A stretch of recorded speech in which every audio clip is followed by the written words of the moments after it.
Shalom sahabat jalan yang lurus, salam sejahtera buat kita semua dan dimanapun sahabat berada. Saya berharap dan selalu berdoa semoga semua sahabat tetap dalam keadaan sehat, dalam keadaan baik dan pastinya tetap di dalam perlindungan Tuhan. Saya juga mengucapkan banyak terima kasih kepada semua sahabat yang selalu setia untuk meluangkan waktu menonton video-video di channel ini dan juga bahkan terus mendukung perkembangan channel ini dengan mengklik tombol subscribe, like, komen, dan juga share kepada teman-teman yang lain. Kiranya Tuhan Yesus memberkati kita semua.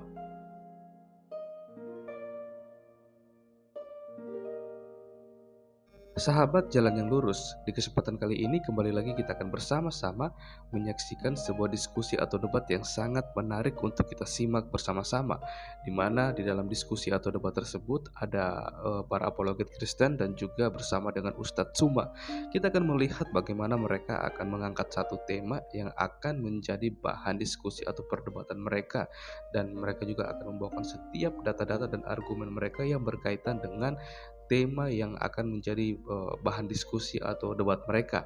Dan kita juga akan melihat bagaimana reaksi dari masing-masing pendebat ketika data dan argumen yang mereka bawakan itu bisa dibantah dan dipatahkan. Dan kita juga akan melihat dan menyaksikan bagaimana data-data yang mereka bawakan tersebut dan argumen dan juga narasi, apakah semuanya itu bisa dibuktikan kebenarannya, mempunyai dasar teologis yang baik untuk mendukung setiap argumen dan narasi yang mereka bawakan yang berkaitan dengan tema yang akan menjadi bahan perdebatan mereka.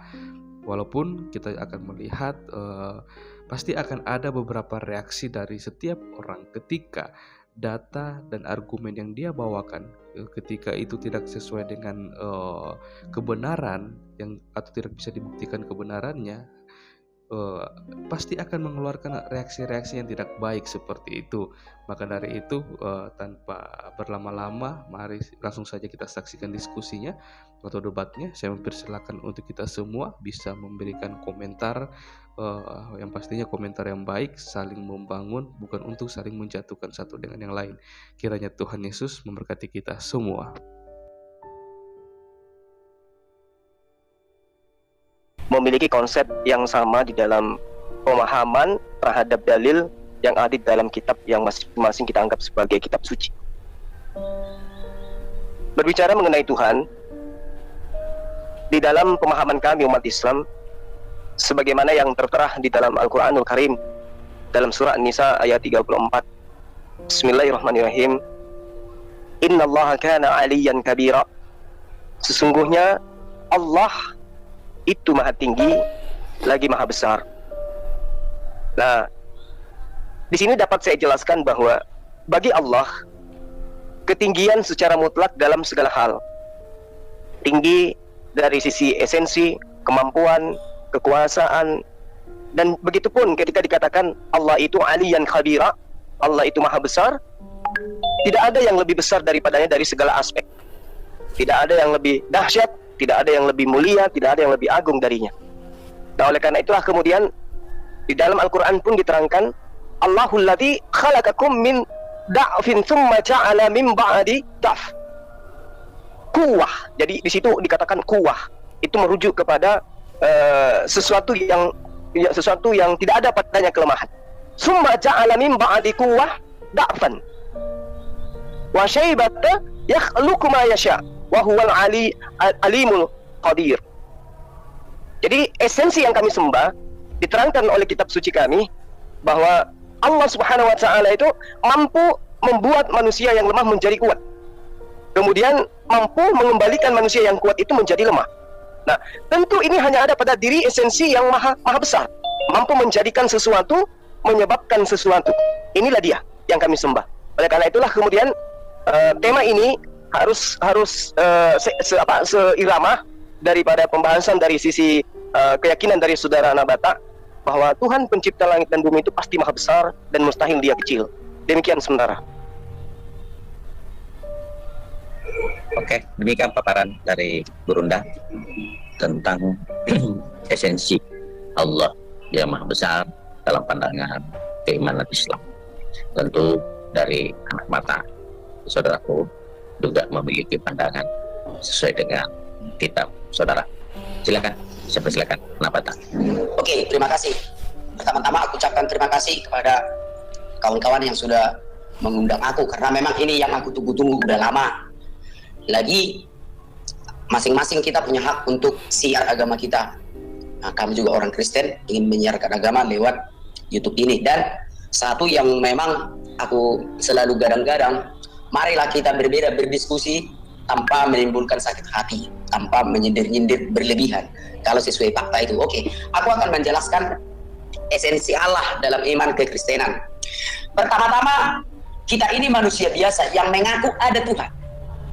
Tidak lebih dari itu. Kenapa? Karena kita tidak pernah menyaksikan apa yang terjadi di masa lampau. Kita hanya orang Indonesia biasa yang masih percaya dengan pikiran bahwa Tuhan itu ada. Oh, ada rupanya Tuhan itu, ya? Ada. Kita tanya sama orang, kau percaya nggak kau Tuhan? Percaya. Kalau orang Indonesia masih percaya ada Tuhan. Nah, pertanyaannya adalah, apakah ada orang yang tidak percaya Tuhan? Banyak. Banyak orang yang tidak percaya dia ada Tuhan. Nah, sebagai orang Indonesia yang percaya ada Tuhan, kita harus menyelidiki sumber-sumber yang pertama yang mengatakan Tuhan itu ada. Nah, kan kayak gitu. Nah, kalau kami orang Kristen di Indonesia, kami pada awalnya tidak menyelidikinya. Ada orang yang memberitahu, anak Batak, ini Tuhan ada, Tuhan begini, Tuhan begini, Tuhan begini, katanya. Akhirnya dari pendengaran itu, anak Batak jadi beriman. Setelah anak Batak beriman, anak Batak mempelajari sumber-sumber yang memperkenalkan Allah itu tadi. Orang yang memperkenalkan Tuhan itu kepada saya, sumbernya diambil dari Alkitab. Dan saya pelajari adalah Alkitab itu, barulah saya ketahui. Nah, apa yang saya ketahui dari Alkitab itu? Saya menemukan satu peradaban. Peradaban tertua yang sesuai dengan fakta sejarah yang diakui dunia dan diakui 70% lebih masyarakat di dunia, yaitu peradaban Yahudi. Peradaban Yahudi inilah yang pertama sekali mengakui bahwa Tuhan itu ada. Nah, kita ke situ dulu. Bukan orang Indonesia yang pertama sekali membuktikan dan mengakui Tuhan itu ada, Yahudi.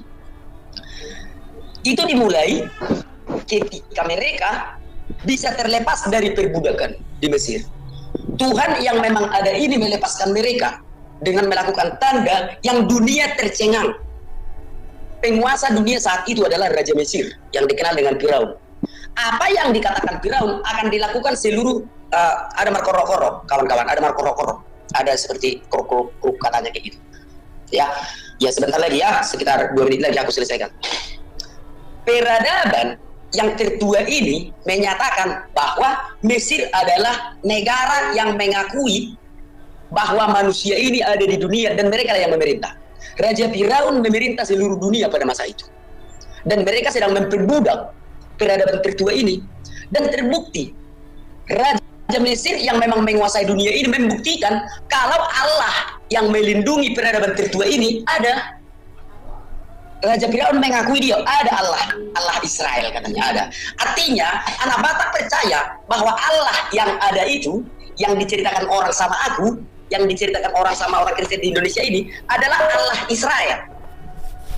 Nah, adalah Allah Israel. Nah, oleh karena itu aku ingin memberitahu Allah yang kami percayai itu adalah Allah Israel. Tidak lebih dari itu. Karena banyak setan yang mengaku sebagai Tuhan. Tetapi begitu banyaknya pun setan yang mengaku sebagai Tuhan, Tuhan yang dipercayai anak Batak itu adalah Tuhannya Israel, tidak lebih dari itu. Kalau mau menyelidikinya, tanya aja sama orang Yahudi atau sama Israel. Karena aku hanya menyembah Tuhannya orang Israel sebagai orang Kristen. Dan itulah yang dilakukan orang Kristen sampai saat ini. Nah, Tuhannya orang Israel itu jelas sekali dikatakan adalah roh. Bukan apa-apa. Nah, tentu saja kalau ada Tuhan yang lain yang diakui oleh suku-suku yang lain, kalau bukan roh berarti bukan Tuhannya orang Israel, bukan. Karena Tuhannya orang Israel adalah roh. Aku tidak ingin berbicara dulu tentang agama siapapun. Nah, roh yang adalah Tuhannya orang Israel ini, itulah yang menjadi manusia. Kami menyebutnya Yesus Kristus. Karena sebelum Tuhannya Israel yang menjadi roh ini, sebelum dia menjadi manusia, ratusan tahun sudah diberitahukan para nabi-nabi yang ada di Israel bahwa Allah akan menjadi manusia. Nah, ketika Allahnya Israel ini menjadi manusia, barulah kami mengenalnya. Oh, ternyata memang betul ada Allahnya Israel pernah jadi manusia. Nah, saya kira itu aja dulu yang aku sampaikan dalam pembukaan ini. Kami percaya ada Tuhan, tetapi bukan Tuhan yang lain. Tuhannya orang Israel. Allahnya Abraham, Allahnya Isa, Allahnya Yakub, bukan Allahnya yang lain. Itulah Allah yang kami percayai ada, dan itulah Tuhan yang kami sembah, yaitu Tuhan yang pernah menjadi manusia. Ya gitu ya, terima kasih. Dalam nama Yesus, haleluya, amin.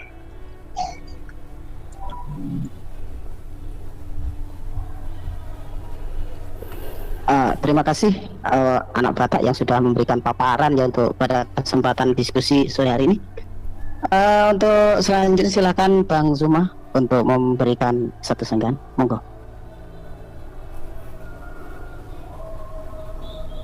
Bang Zuma ke-mute itu, dibuka mute-nya lu. Bang Zuma. Oke, sorry, maaf. Jadi sangat menarik kemudian apa yang saudara kita paparkan tentang sembahannya, yang mana dikatakan bahwa Tuhannya itu adalah Tuhannya Bani Israel, namun kemudian Tuhannya Bani Israel yang maha besar itu kok tiba-tiba menjadi maha kecil, menjadi manusia gitu ya. Itu makanya tadi saya mengajak saudara kita ini untuk membahas Tuhan itu maha besar. Kalau di dalam pengajaran kita umat Islam, kami umat Islam, Tuhan pencipta langit dan bumi itu jelas adalah Tuhan yang pertama kali menyatakan diri kepada nabi-nabi terdahulu. Oleh karena itulah kemudian umat Islam itu tidak mengenal sembahan ya selain daripada pencipta langit dan bumi. Dialah yang kemudian menyatakan diri kepada para nabi. Nah, pernyataan daripada Al-Quran salah satunya di ayat misalnya dalam surah An-Nisa ya, kita ambil di situ diterangkan begini. Bismillahirrahmanirrahim. Allahu la ilaha illahu. Ya, Allah tidak ada Tuhan selain Dia. Nah, ini yang kemudian kami pahami. Oleh karena tidak ada Tuhan selain Dia, di mana Tuhan ini adalah gaib. Gaib dalam arti kata ada, wajibul wujud, wajib ada, tapi karena Dia maha besar, maka makhluk sekecil manusia itu tak mampu kemudian untuk melihatnya. Karena Allah itu maha besar. Kalau di dalam pemahaman kami umat Islam, dunia ini hanya laksana cincin di padang pasir dibandingkan dengan langit yang ada di atas kepala kita. Sementara di atas langit itu masih ada langit kedua, langit ketiga, langit keempat sampai langit ketujuh. Dan gabungan antara bumi dan langit pertama, kalau dibandingkan dengan langit kedua, langit pertama digabung dengan langit pertama digabung dengan bumi, di hadapan langit kedua itu hanya sebesar cincin di padang pasir. Begitu juga ketika bumi digabungkan dengan langit pertama dan langit kedua, di hadapan langit ketiga tadi ini itu hanya laksana koin di padang pasir. Begitu seterusnya sampai kepada langit ketujuh. Jadi bumi disatukan dengan bintang-bintang, bintang-bintang diselimuti langit pertama, kemudian langit pertama diselimuti langit kedua, langit ketiga, langit keempat, langit keenam, digabungkan ketujuh hal ini dibandingkan dengan langit ketujuh, 7 hal tadi hanya sebesar koin di hadapan langit ketujuh. Langit ketujuh di atasnya masih ada lagi, namanya Sidratul Muntaha. Di hadapan Sidratul Muntaha, langit ketujuh, 6, 5, 4, 3, 2, 1 dan bumi beserta planet-planet yang ada di dalamnya itu di hadapan Sidratul Muntaha, kesemuanya itu hanya sebesar cincin. Kalau misalnya bumi yang kita pijak ini di hadapan langit pertama hanya sebesar cincin, lalu kemudian di atas Sidratul Muntaha ada tahta Allah, ada kursi Allah, di sana kemudian Allah bertahta. Bagaimana mungkin kemudian esensi yang begitu dahsyatnya, yang begitu besarnya turun ke bumi, yang begitu, bayangkan langit pertama aja baginya bumi itu sebesar koin, padang pasir yang tak berujung. Nah, mungkin kita akan mengatakan, oh yang maha besar itu akan datang dalam rupa makhluk. Oh, nggak bisa. Kenapa? Harus ada kekuatan yang menjaga Sidratul Muntaha, kehidupan di langit ketujuh, kehidupan di langit keenam, kelima, keempat, ketiga, kedua, satu di bumi dan planet-planet yang lain. Kalau esensi yang maha besar itu nusul menjadi manusia, wow, coba kita lihat. Mereka yang mengatakan Yesus itu adalah Tuhan. Coba tanya Yesus, wahai Yesus, tahukah engkau kapan hari kiamat? Tidak. Ini yang dikatakan Tuhan yang maha besar itu? Pasti bukan. Nah, inilah yang diterangkan oleh Al-Quran, bahwa Allah maha besar itu mustahil kemudian dia menyerupai makhluk. Alimul ghaibi wasyahadah, Al-Kabirul Muta'al, yang mengetahui semua yang gaib dan yang nampak. Dialah yang maha besar lagi maha tinggi.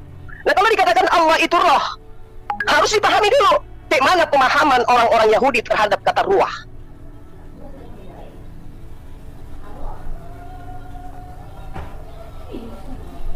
Ruah itu memiliki dimensi. Dia memiliki hal yang kemudian disifati oleh makhluk. Itu ruah. Ruh sama dengan makhluk. Do you want to grow your YouTube channel? Do you want to earn more views, more subscribers, more watch time? Tidak mungkin roh sama dengan Tuhan, nggak mungkin. Tapi kalau dibalik, Tuhan adalah roh, bisa jadi. Karena kenapa? Tuhan adalah batu, Tuhan adalah roh, Tuhan adalah api, Tuhan adalah gunung, Tuhan adalah Buddha, Tuhan adalah ini. Boleh, tergantung terhadap perspektif pemikiran agama masing-masing. Tapi kalau dikatakan roh sama dengan, maka agama apapun itu akan jujur lisannya mengatakan makhluk. Tidak ada yang berani mengatakan roh sama dengan Tuhan, nggak mungkin. Kalau dikatakan Tuhan sama dengan roh sama dengan Tuhan adalah roh, bisa jadi gitu kan, itu konsep doktrin dan dogma. Tapi kalau roh sama dengan, tidak ada yang berani mengatakan roh sama dengan Tuhan, tidak berani. Saudara anak Batak pun tidak, saya yakin tidak berani. Kenapa? Roh itu adalah makhluk, jin itu adalah roh, setan itu adalah roh, malaikat juga itu adalah roh. Semua yang gaib-gaib itu adalah roh. Sementara original teksnya tidak mengatakan begitu. Yang dikatakan di original teksnya dalam bahasa Greek, bahasa Yunani adalah pneuma hotheos. Ma makna fil lugatil Indonesia? Apa arti dalam bahasa Indonesia? Dikatakan bahwa pneuma, roh Tuhan. Roh Tuhan sama dengan kata bait Allah, abdi Allah, atau rumah Allah, atau hamba Allah. Jadi benda, makhluk, materi yang disandarkan kepada Allah. Artinya sesuatu yang diciptakan oleh Allah. Jadi kalau dikatakan pneuma hotheos, itu artinya roh ciptaan Tuhan. Jadi bukan roh itu adalah Tuhan. Nah, kembali kepada tema alimul ghaibi. Jadi yang maha mengetahui itu maha gaib, tidak nampak dia. Yang maha besar lagi maha tinggi. Jadi itu sudah final.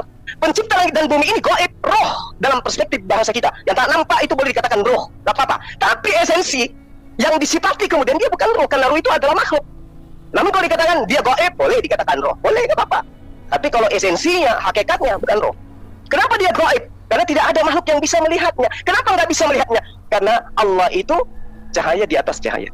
Gak ada yang mata manusia yang bisa menatap cahaya Allah. Saya kira begitu sementara. Silakan. Baik, terima kasih untuk Bang Zuma yang sudah memberikan paparan secara jelas, dan bagaimana yang disampaikan Bang Zuma insya Allah sudah didukung juga dengan dalil-dalil menurut di dalam Al-Quran. Nah, silakan untuk anak Batak ya, untuk menyanggah ataupun menjelaskan bagaimana kami pun dari Muslim, narasumber Muslim bisa lebih mengerti sesuai dengan temanya siapa Yesus dan siapa pencipta alam semesta di dalam Kekristenan. Silakan anak Batak, kalau perlu didukung juga dengan dalil supaya kita juga mendapatkan edukasi. Monggo. Ya, terima kasih. Ya, apa yang disampaikan Zuma tadi 100% benar menurut agama Islam. Benar itu 100% menurut agama Islam. Itu makanya aku katakan Tuhan kita itu berbeda. Apa yang dikatakan Ustadz Zuma itu benar 100% menurut agama Islam. Tetapi menurut agama Kristen tidak ada Tuhan yang seperti itu.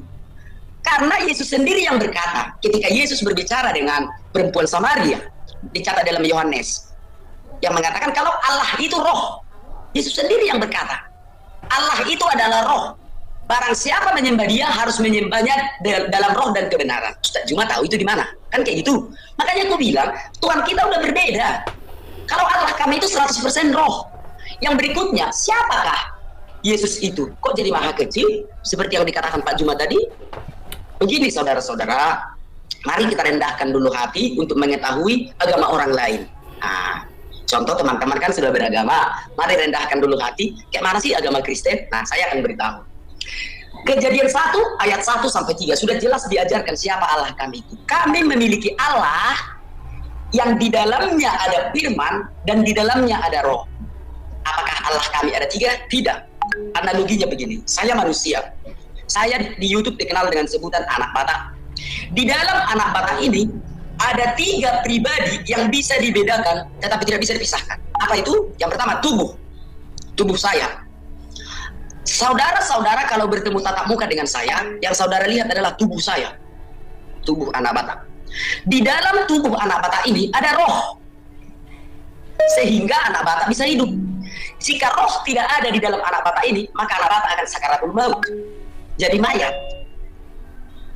Itulah pribadi yang kedua yang ada di dalam anak bata ini, sehingga anak bata bisa hidup. Nah, selain tubuh dan roh, di dalam anak bata ini juga terdiri dari jiwa. Karena jiwa anak batak ada dan sehat, makanya anak batak bisa berbicara di sini. Seandainya jiwa anak batak tidak ada, maka saya akan berada di rumah sakit jiwa. Maka saya akan langsung berada di rumah sakit jiwa. Mungkin istri saya mengantar saya ke rumah sakit jiwa. Tetapi karena di dalam anak batak ini ada tubuh, roh, dan jiwa, makanya anak batak bisa berbicara seperti ini. Apa anak batak ada 3 orang? Tentu saja tidak. Anak batak tetap 1 orang. Meskipun di dalamnya ada 3 pribadi yang bisa dibedakan. Ingat, bisa dibedakan. Yaitu tubuh, jiwa, dan roh. Dan seluruh orang Indonesia percaya kalau di dalam tubuh kita ini ada jiwa dan roh. Makanya ada lagu nasional kan, tubuh, roh, dan jiwaku katanya. Nah, demikian juga dengan Allah. Allah yang kami sembah ini, Allah orang Israel ini adalah Allah yang memiliki roh dan Allah yang memiliki firman. Dan firman yang dimiliki Allah ini adalah sumber kemahakuasaannya. Tanpa firman tidak ada sesuatu pun jadi. Yohanes 1. Firman menjadikan segala sesuatu. Allah kami menciptakan segala sesuatu, menciptakan langit dan bumi, menciptakan cakrawala, karena di dalamnya ada firman. Seandainya di dalam Allah kami ini tidak ada firman, Allah kami tidak akan bisa berbuat apa-apa. Demikian juga dengan Roh Kudus. Di dalam Allah kami ini ada roh. Itulah yang kami sebut dengan Roh Kudus. Seandainya di dalam Allah kami ini tidak ada roh, maka bagi kami itu bukan Allah. Bukan. Jadi Allah yang kami sembah itu adalah Allah yang memiliki. Kita selalu melakukan pekerjaan kita sepenuh hati. Firman dan Allah yang memiliki roh. Ketiga pribadi ini bisa dibedakan tetapi tidak bisa dipisahkan. Salah satu dari ketiga pribadi ini tidak ada, gugurlah semuanya. Nah, firman yang ada di dalam Allah ini, sebentar ya iklannya di YouTube ya, sebentar ya Pak, maaf. Oke, udah. Firman yang ada di dalam Allah kami ini nuzul menjadi manusia. Dari mana tahu anak Batak? Sebelum dia nuzul ratusan tahun, kitab suci yang memberitahu. Makanya aku bilang tadi, Allah yang kami sembah itu adalah Allahnya orang Israel. Firman yang ada di dalam Allah ini telah diberitahukan para nabi-nabi yang ada di Israel, bahwa firman itu akan menjadi manusia. Kalau kami mau mempercayai firman yang menjadi manusia ini adalah Allah, karena kami mengikuti nabi-nabi terdahulu. Siapa nama? Contoh Yesaya. Yesaya 9 ayat 5. Seorang putra diberikan untuk kita, lambang pemerintahan ada di atas bahunya, dan namanya disebut orang, penasehat yang ajaib, Allah yang terkasa, Bapa yang kekal. Kami mengikuti para nabi aja. Nabi kok yang mengatakan bahwa dia yang akan lahir itu disebut Allah? Nabi yang mengatakan. Kami ikut-ikutan aja dengan para nabi-nabi terdahulu. Kalau untuk menyelidiki ke langit pertama, kedua, ketujuh, nggak ada kemampuan kami, tidak. Kami hanya mengikuti apa yang dikatakan Nabi. Itulah Yesus Kristus yang lahir di Bethlehem. Sesuai dengan yang dikatakan Nabi Zakaria. Dia akan lahir di Yudea, di Bethlehem. Dan dia lahir di Bethlehem. Terbukti ketika dia lahir, disembah oleh orang-orang Majus. Itulah yang kami ikuti. Nah, bagaimana dengan Roh Kudus anak Batak? Dari mana dia datangnya? Roh Kudus ini adalah roh yang ada di dalam Allah itu. Dari dulu dia sudah ada. Ketika Musa menuntun orang Israel keluar dari Mesir, roh Tuhan menyertai dia. Itulah Roh Kudus. Ketika Allah ingin mengangkat satu raja bagi orang Israel, yaitu Saul, Alkitab mencatat dalam 1 Samuel 16, roh Tuhan mendatangi raja ini sehingga dia bisa berbuat apa-apa. Roh Tuhan ada pada Daud. Yesaya 60, roh Tuhan ada pada Yesaya. Itulah Roh Kudus.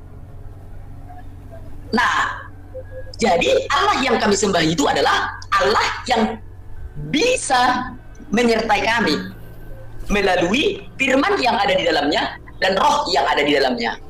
3 pribadi dalam satu esensi, bisa dipisahkan, bisa dibedakan, tetapi tidak bisa dipisahkan.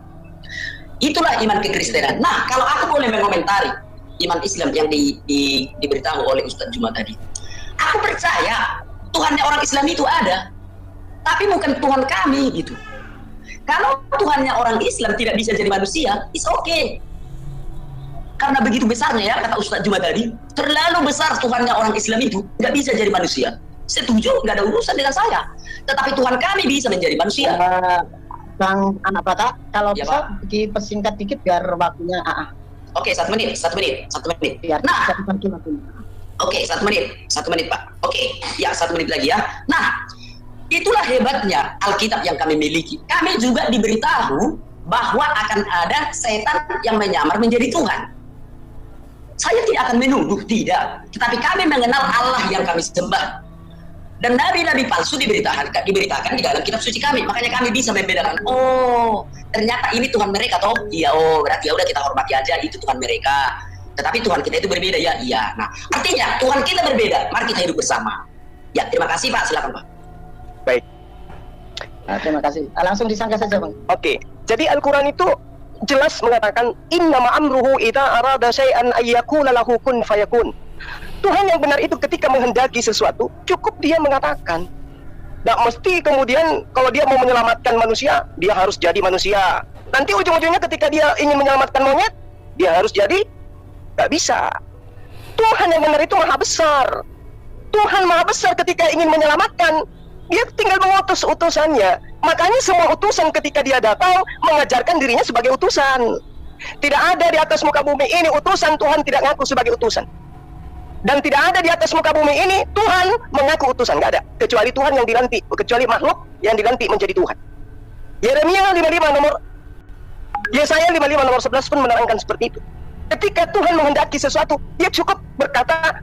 Dia tidak mesti kemudian merendahkan dirinya, menghilangkan dirinya sebagai yang maha kuasa menjadi tidak maha kuasa.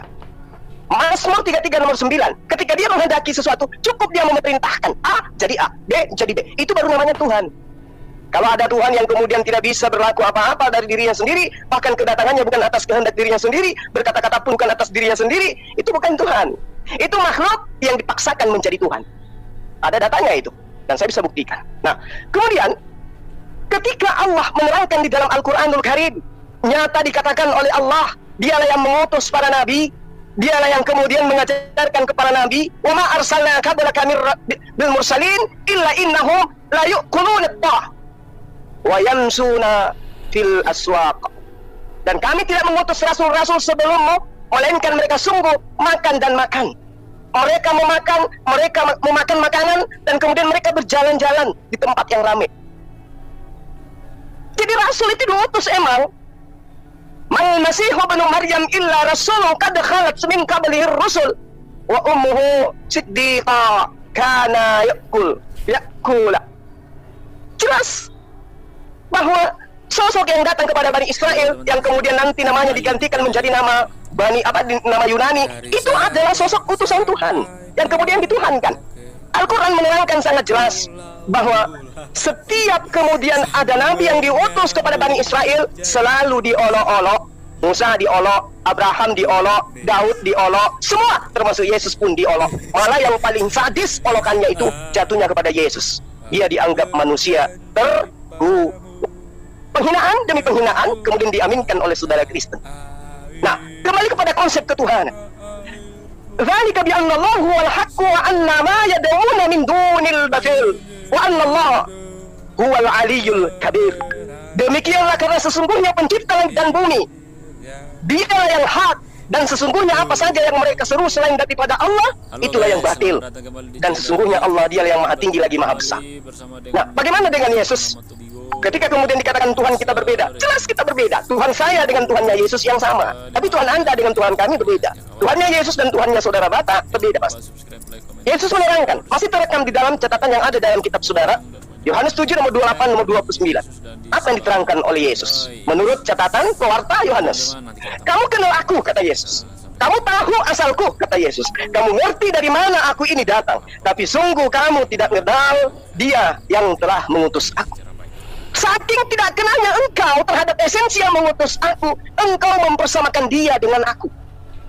Itu pernyataan logika. Lalu kemudian di nomor 29-nya, dalam Yohanes 7 dikatakan, aku kenal Dia yang mengutus aku, sebab aku datang dari Dia, dan Dialah yang mengutus aku. Yesus utusan yang kemudian dilantik menjadi Tuhan berdasarkan Roma 14 nomor 9, Kisah Para Rasul 2 nomor 36. Jadi Yesus manusia yang kemudian dilantik oleh gereja untuk menjadi Tuhannya umat Kristen. Anda mengatakan 3 pribadi. Bagaimana mungkin kemudian tubuh Anda analogikan dengan pencipta langit dan bumi? Roh Anda bukan pribadi baru. Jasad Anda juga bukan pribadi yang terpisah. Kalau jasad dan roh Anda berpisah, jasad Anda disebut sebagai mayat, roh Anda disebut sebagai apa? Roh. Dia bukan lagi manusia. Jadi kalau penamaan, Allah Subhanahu wa Ta'ala memiliki 99 nama. Kalau cuma 3 nama Anda, yang satunya anak bata, yang satunya ini, tapi pada dasarnya fisiknya tidak pernah berubah. Cuman panggilannya orang aja yang berubah. Tapi bagaimana dengan Yesus? Dengan esensi yang Anda katakan roh. Katanya Tuhan Anda roh. Tapi yang datang di kandung Maria, jasad manusia. Bahkan diterangkan di dalam Roma 1 nomor 3 bahwa Yesus Tuhan Anda itu terbentuk dari siapa? Dari benih Daud. Dalam bahasa Yunani dikatakan dari spermato Daud. Jadi Yesus berasal dari sperma Daud.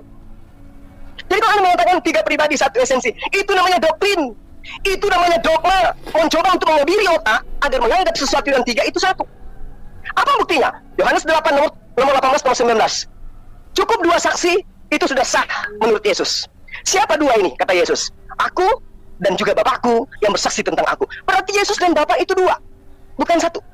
Nggak boleh dipaksa kemudian. Makanya kalau misalnya Anda mengatakan Tuhan kami itu adalah Tuhan yang diajarkan oleh para nabi. Nabi mana yang mengajarkan seperti itu? Oh ada di Yeremia 9, Yesaya 9 nomor 6. Tunggu dulu. Anak yang lahir itu sudah lahir atau akan lahir? Sudah lahir atau baru akan lahir? Akan lahir. Lalu bagaimana dengan praktis Yudaisme memahami dalil itu? Ternyata yang mereka maksud di situ itu bukan nubuat. Itu adalah cerita kisah Hezekia, raja yang dijanjikan kepada mereka. Jadi teman-teman Kristen menganggap kitabnya orang, mengambil kitabnya orang, mencocok-cocokkan dengan konsep Romawi, supaya apa yang dijanjikan oleh Tuhan itu ada pada diri Kristen. Sorry, saya katakan Yesus tidak pernah menjadi raja. Yesus tidak pernah menjadi raja damai. Yesus tidak pernah menjadi raja yang kekal. Apa buktinya? Mari kita lihat. Yakobus 1 nomor 3, nomor 13. Ini baru satu dalil untuk mementahkan apa yang Anda pahami. Tapi itu hak Anda. Tuhan kita memang berbeda. Itu pasti. Anda menuhankan makhluk, kami menuhankan Khalik, pencipta. Yakobus 1 nomor 13. Apabila seorang dicobai, janganlah ia berkata percobaan itu dari Allah, sebab Allah tidak dapat dicobai oleh yang jahat. Sementara Yesus, di kitab Anda itu santer sekali sering dicobai oleh iblis. Matius 4 nomor 1, Yesus dibawa oleh roh untuk dicobai iblis di padang gurun. Yesus bukan Tuhan. Jadi kalau Anda mengatakan Tuhan kami itu 3 pribadi, yang benar adalah Tuhan saudara anak bata itu 3. Satu hakikatnya roh, yang satu hakikatnya manusia, yang satu hakikatnya burung merpati. Kenapa burung merpati? Konsili Nicea tahun 325 mengatakan Yesus 100% 381 mengatakan Yesus 100% Tuhan, 100% manusia. Berarti Roh Kudus sama dengan 100% Tuhan, 100% burung merpati. Berbahagialah mereka yang jualan burung merpati. Jadi jelas sekali sahabatku, ketika Anda mengatakan setan juga menyamar menjadi Tuhan, tunjukkan dalilnya. Saya tunggu. Kalau ada dalil di perjanjian lama atau perjanjian baru sekalipun, Anda menang hari ini. Anda boleh menyebarkan Zuma itu kala debat. Tunjukkan kepada saya bahwa setan bisa menyamar menjadi Tuhan. Tunjukkan dalilnya. Atau ini cuma akal-akalan saja, karena ingin menghujat kepada sembahan-sembahan di luar daripada agama Kristen. Yang benar dalilnya itu adalah iblis pun bisa menyamar menjadi makhluk yang memancarkan sinar. Nah itu yang benar. Bukan menjadi malaikat terang, tidak, tapi makhluk yang yang menyebarkan atau memberikan cahaya atau sinar. Itu yang benar. Nah, sekarang begini, terakhir dari saya sebelum kita masuk ke sisi berikutnya. Ketika Yesus mengatakan waspada, Yesus mengatakan waspada kepada siapa? Waspada kepada ahli kitab. Waspada kepada orang-orang Farisi. Waspada kepada mereka yang duduk di tengah-tengah pengajaran Yesus. 1 Yohanes 2 nomor 18 nomor 19 bahwa antikristus itu memang berasal dari tengah-tengah kita. Maksudnya dari tengah-tengah Bani Israel. Itu yang perlu Anda pahami. Kemudian dikatakan lagi bahwa waspadalah kepada orang yang menyamar. Menyamar seperti apa? Menyamar seperti Bani Israel. Siapa agama yang menyamar seperti Bani Israel? Islamkah? Atau? Nah, itu yang perlu Anda pahami. Jadi ketika Yesus mengatakan, iblislah yang menjadi bapakmu dan kamu mau melakukan keinginan-keinginan bapakmu. Sekarang satu-satunya pendiri agama yang mengaku bapak di dalam Yesus Kristus itu hanya Paulus. Lalu kemudian Kristen berdiri, penyembahannya, ibadahnya, dan apapun itu yang ada pada tubuh Kristen, semua berdasarkan atas keinginan Paulus. Tunjukkan satu yang berasal dari Kristen yang tidak berasal dari keinginan Paulus. Silakan.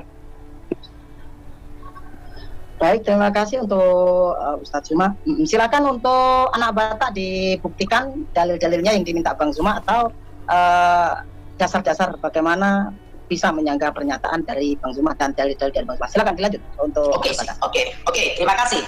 Nah, sedikit berlebihan, tetapi nggak apa-apa ya. Ini masih dalam koridor diskusi. Sorry ya Pak Polisi ya, ini diskusi. Oke. Nah, itulah perbedaan kita. Sudah aku bilang tadi. Kalau aku mengatakan Allah kami itu adalah roh, Yesus sendiri yang mengatakan. Yesus sendiri yang mengatakan di dalam Yohanes 4 ayat 24. Yesus sendiri yang mengatakan, kami hanya orang yang mendengar. Kami tidak pernah menyelidiki itu ke langit, tidak. Sampai ke langit ke-7, tidak. Allah itu adalah roh, itu Yesus sendiri yang mengatakan. Bukan zat, maaf. Allah kami itu roh. Kalau kalian mengatakan roh itu ciptaan, silakan. Tetapi Allah kami itu adalah roh, bukan zat. Kalau Allah kalian kan zat. Sementara aku lihat di KBBI, zat itu apa? Saya jadi tidak enak kan menyebutkan, kan? Allah kalian itu zat, silakan. Nikmati Allahmu yang adalah zat itu. Tetapi Allah kami adalah roh. Nah, begitu banyak Ustadz Juma tadi mengambil dalil-dalil dari Alkitab. Aku seakan-akan percaya kalau Bang Juma ini sudah mengerti Alkitab. Kalau Bang Juma mengerti Alkitab, maka Bang Juma akan menemukan kalau setan menyamar jadi Tuhan. Bang Juma tidak percaya, biar kubuktikan. Setan menyamar jadi Tuhan. 2 Petrus 2 ayat 4. Jikalau Allah tidak menyayangkan malaikat yang berbuat dosa, tetapi melemparkan mereka ke dalam neraka, dan dengan demikian menyerahkannya ke dalam gua-gua yang gelap untuk menyimpan mereka sampai hari penghakiman. Malaikat yang berbuat dosa itu adalah iblis, rajanya setan. Setelah dia berdosa, memberontak terhadap Allah di surga, dia dicampakkan ke bumi, rumahnya adalah gua. Sesuai dengan 2 Petrus 2 ayat 4. Dan dia selalu menyesatkan dunia. Sehingga malaikat atau esensi yang mengaku dia malaikat yang ada di dalam gua itu adalah setan. Sementara saya melihat, sorry Pak Polisi, sementara saya melihat dalam sirah Nabawiyah, malaikat ditemui malaikat yang di dalam gua menemui Muhammad. Bukankah Muhammad menurut Alkitab bertemu dengan setan? Itu Alkitab yang mengatakan, bukan saya. 2 Petrus 2 ayat 4. Malaikat yang ada di dalam gua itu adalah setan. Dalam sirah Nabawiyah, Sahih Bukhari 3, dikisahkan begini. Rasulullah SAW sedang melakukan tahalluj atau ibadah di malam hari selama beberapa hari. Dia menyendiri pada malam hari di dalam gua. Lalu sesosok roh menjumpai dia dengan berkata, "Iqra." Lalu Rasulullah SAW berkata, "Aku tidak bisa baca." Demikian juga kedua kalinya, malaikat yang ada di dalam gua ini mengatakan kepada Rasulullah, "Iqra." Bisa ditunjukkan apanya? Apa tadi? Sahih Bukhari 3. Sahih Bukhari 3. Atau Sirah Nabawiyah, sama aja. Sahih Bukhari 3. Oke, bisa aku lanjut? Enggak, begini sebentar. Mohon ditunjukkan di share screen karena Sahih Bukhari 3. Jangan sampai begini ya. Sebentar anak Bata, saya luruskan karena di situ gua yang di dalam Alkitab, apakah ada hubungannya dengan gua Rasulullah yang Rasulullah mendapatkan wahyu pertama kali. Jadi jangan sampai kesalahpahaman bisa menjadi sebuah framing itu. Kalau ditunjukkan dalilnya, bagaimana itu bisa ditunjukkan sama Bang Zuma dan diluruskan di mana-mana. Ya, Sahih Bukhari 3, silakan tampilkan Sahih Bukhari 3 atau Sirah Nabawiyah. Enggak, Pak. Kalau anak Bata bisa menunjukkan gitu loh. Silakan moderator tampilkan. Screen gitu kan. Jadi, aku bukunya ada dan yang di dalam buku itu udah kusimpan di otakku. Silakan tampilkan Sahih Bukhari 3. Oke, lanjut dulu nanti biar dibantah diluruskan Bang Zuma. Silakan lanjut. Ya, dalilnya ada dalam Sahih Bukhari 3 dan Sirah Nabawiyah. Oke ya, yang dua itu. Silakan buka dulu sekarang sambil aku berbicara dulu. Silakan buka. Apakah mulutku ini mengatakan yang salah? Ya, oke. Apa gini saja anak Bata biar nggak panjang-panjang, ada seperti itu langsung dibantah. Tapi secara 11 menit tadi. Nah, ini tak hitung. 11 menit, Anda masih ada waktu 5 menit lagi. Tak hitung. Ini adalah gini loh. Kalau ada data kan apa disangka ada Sahih Bukhari 3. Oke, Sahih Bukhari 3 silakan moderator tampilkan. Tapi Sahih Bukhari 3 tidak pernah diajarkan di masjid. Tidak pernah di pesantren. Iya, aku akui karena ini udah aku tanya langsung ke pesantren. Kenapa? Ini berbahaya. Coba saya lanjutkan lagi kisahnya dalam Sahih Bukhari 3 atau dalam Sirah Nabawiyah. Nah, kali ketiga, roh yang mengaku malaikat yang ada di dalam gua ini mendekat Rasulullah SAW untuk ketiga kalinya. Baca. Rasulullah berkata, "Aku tidak bisa baca." Lalu malaikat itu melepaskan dia. Maka Rasulullah SAW dengan hati yang gelisah pulang ke rumah. Apa yang dikatakannya kepada Khadijah, istrinya? "Aku risau dengan apa yang aku alami saat aku bersemedi di gua itu," katanya, bertahan. Lalu Khadijah berkata, "Jangan kau gelisah wahai Rasulullah, karena kau adalah orang yang bersilaturahim." Nah, Setelah dia bercerita kepada istrinya, lalu dia pergi menjumpai orang pintar yang bernama Warokah bin Naufal, seorang pendeta Nasrani. Dan lagi di dalam sirah Nabawiyah itu dikisahkan, Khadijah berkata kepada Warokah bin Naufal, "Wahai putra pamanku, coba dengarkan apa yang akan diceritakan anak saudaramu ini." Lalu Warokah bertanya kepada Muhammad, "Apa yang kau alami?" Lalu Rasulullah SAW menceritakan apa yang dialaminya. Lalu Warokah bin Naufal, pendeta, pada saat itu mengatakan, "Yang kau jumpai itu adalah namus. Ini tidak pernah diajarkan di masjid. Bisa bubar itu jemaat. Yang ditemui Muhammad di dalam gua Hiro adalah namus." Menurut Warokah bin Naufal, dialah yang pertama sekali menobatkan kenabian Muhammad. Itu bisa dibaca dalam Sahih Bukhari 3 dan Sirah Nabawiyah. Tidak pernah diajarkan di masjid. Untuk itulah anak patah hadir di YouTube untuk memberikan edukasi. Menurut Warokah bin Naufal, yang bertemu dengan Muhammad adalah namus. Apa itu namus? Sesuai dengan 2 Petrus 2 ayat 4, karena dia orang Nasrani. Di dalam 2 Petrus 2 ayat 4, sebab jikalau Allah tidak menyayangkan malaikat-malaikat yang berbuat dosa, tetapi melemparkan mereka ke dalam neraka, dan dengan demikian menyerahkannya ke dalam gua-gua yang gelap untuk menyimpan mereka sampai hari penghakiman. Malaikat yang ada di dalam gua ini disebut namus karena ini adalah rajanya setan. Makanya kami orang Kristen percaya ada setan yang mengaku Tuhan. Itulah yang bertemu dengan Muhammad. Silakan bantah, itu tertulis di dalam Sirah Nabawiyah dan ada dalam Sahih Bukhari 3. Jangan harap ini pernah diajarkan di masjid. Tidak pernah. Yang diajarkan di masjid adalah malaikat Jibril. Tetapi dalam Sahih Bukhari 3 dan Sirah Nabawiyah, sebenarnya Warokah mengatakan kalau ini adalah namus. Dan menurut orang Nasrani, namus itu adalah setan. Kenapa harus diganti? Namus aja. Kenapa harus diganti dengan Jibril? Silakan dibantah. Kalau ditunjukkan langsung bisa nggak itu? Silakan. Yang membawakan anak Batak, hadisnya kan. Jadi anak Batak tunjukkan, karena anak Batak menunjukkan korelasinya dengan di dalam Alkitab gitu loh. Apakah yang ditanya dua yang di dalam Alkitab gitu? Yang mengatakan di dalam sirah itu adalah Warokah bin Naufal. Yang mengatakan di dalam sirah itu adalah Warokah bin Naufal. Warokah bin Naufal adalah orang Nasrani. Warokah bin Naufal. Biar bang, nggak apa-apa. Biar dia kuat dulu. Coba tampilkan dulu dong. Saya Bukhari 3. Masih ada waktu. Nggak apa-apa. Biarin aja. Moderator silakan tampilkan Sahih Bukhari 3 atau Sirah Nabawiyah, kisah 25 Nabi. Silakan moderator. Sahih Bukhari 3. Lanjut saja nanti biar diluruskan Bang Zuma. Masih ada waktu 1,5 menit lagi. Oke, terima kasih. Kalau yang ditanyakannya adalah orang Arab, tidak ada hubungannya dengan itu. Tetapi ketika dia bertanya kepada pendeta Nasrani, Warokah bin Naufal, sehingga bisa dikolaborasikan. Seandainya Muhammad dan Khadijah menanyakan kepada orang Arab atau orang Islam atau orang Hindu, tidak ada hubungannya dengan Alkitab. Ketika Muhammad dan Khadijah menanyakannya kepada pendeta, tentu saja berhubungan dengan Alkitab. Karena pendeta itu kitab sucinya Alkitab Nasrani. Nah, itu tidak bisa dibantah. Sehingga kuatlah iman orang Kristen. Oh, ya udahlah kita hormati aja lah. Ternyata Tuhannya mereka adalah seperti itu. Nah, itulah makanya aku katakan tadi Tuhan kita berbeda. Mari kita saling menghormati. Tapi ini memang diskusi. Nah, demikian juga di dalam kitab para nabi. Dalam Yeremia 23 ayat 15, Allah berkata, nabi palsu akan diracun. Yeremia 23 ayat 15. Ciri-ciri nabi palsu itu akan diracun.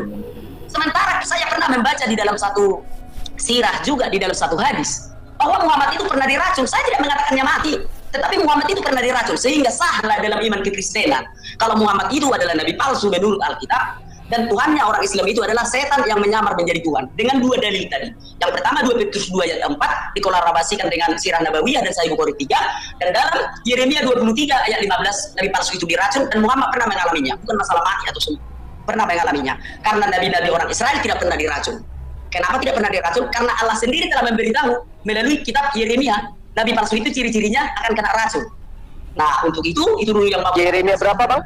Yeremia 23 ayat 15. Silakan. Nampaknya 10 menit sudah pas. Langsung dibantah semua. Siap. Ya. Baik. Saya mulai dari yang terakhir ya. Sebab itu beginilah firman Tuhan semesta alam mengenai para nabi itu. Sesungguhnya aku akan memberi mereka makan ipu dan minum racun, sebab dari para nabi Yerusalem telah meluas kefasikan ke seluruh negeri. Jadi nabi yang dimaksud itu adalah nabi Yerusalem. Kemudian kisah para rasul 13, kisah para rasul 13, di situ tertulis dengan jelas bahwa Paulus adalah nabi. Kemudian Rasul Muhammad SAW itu tidak mati diracun. Yang mati diracun itu yang hendak disalib, begitu dia dikasih cuci asam, kemudian dia mati di atas tiang salib. Lalu kemudian ketika Anda berbicara mengenai Gua Hira, yes, saya harus bangga ini. Kenapa?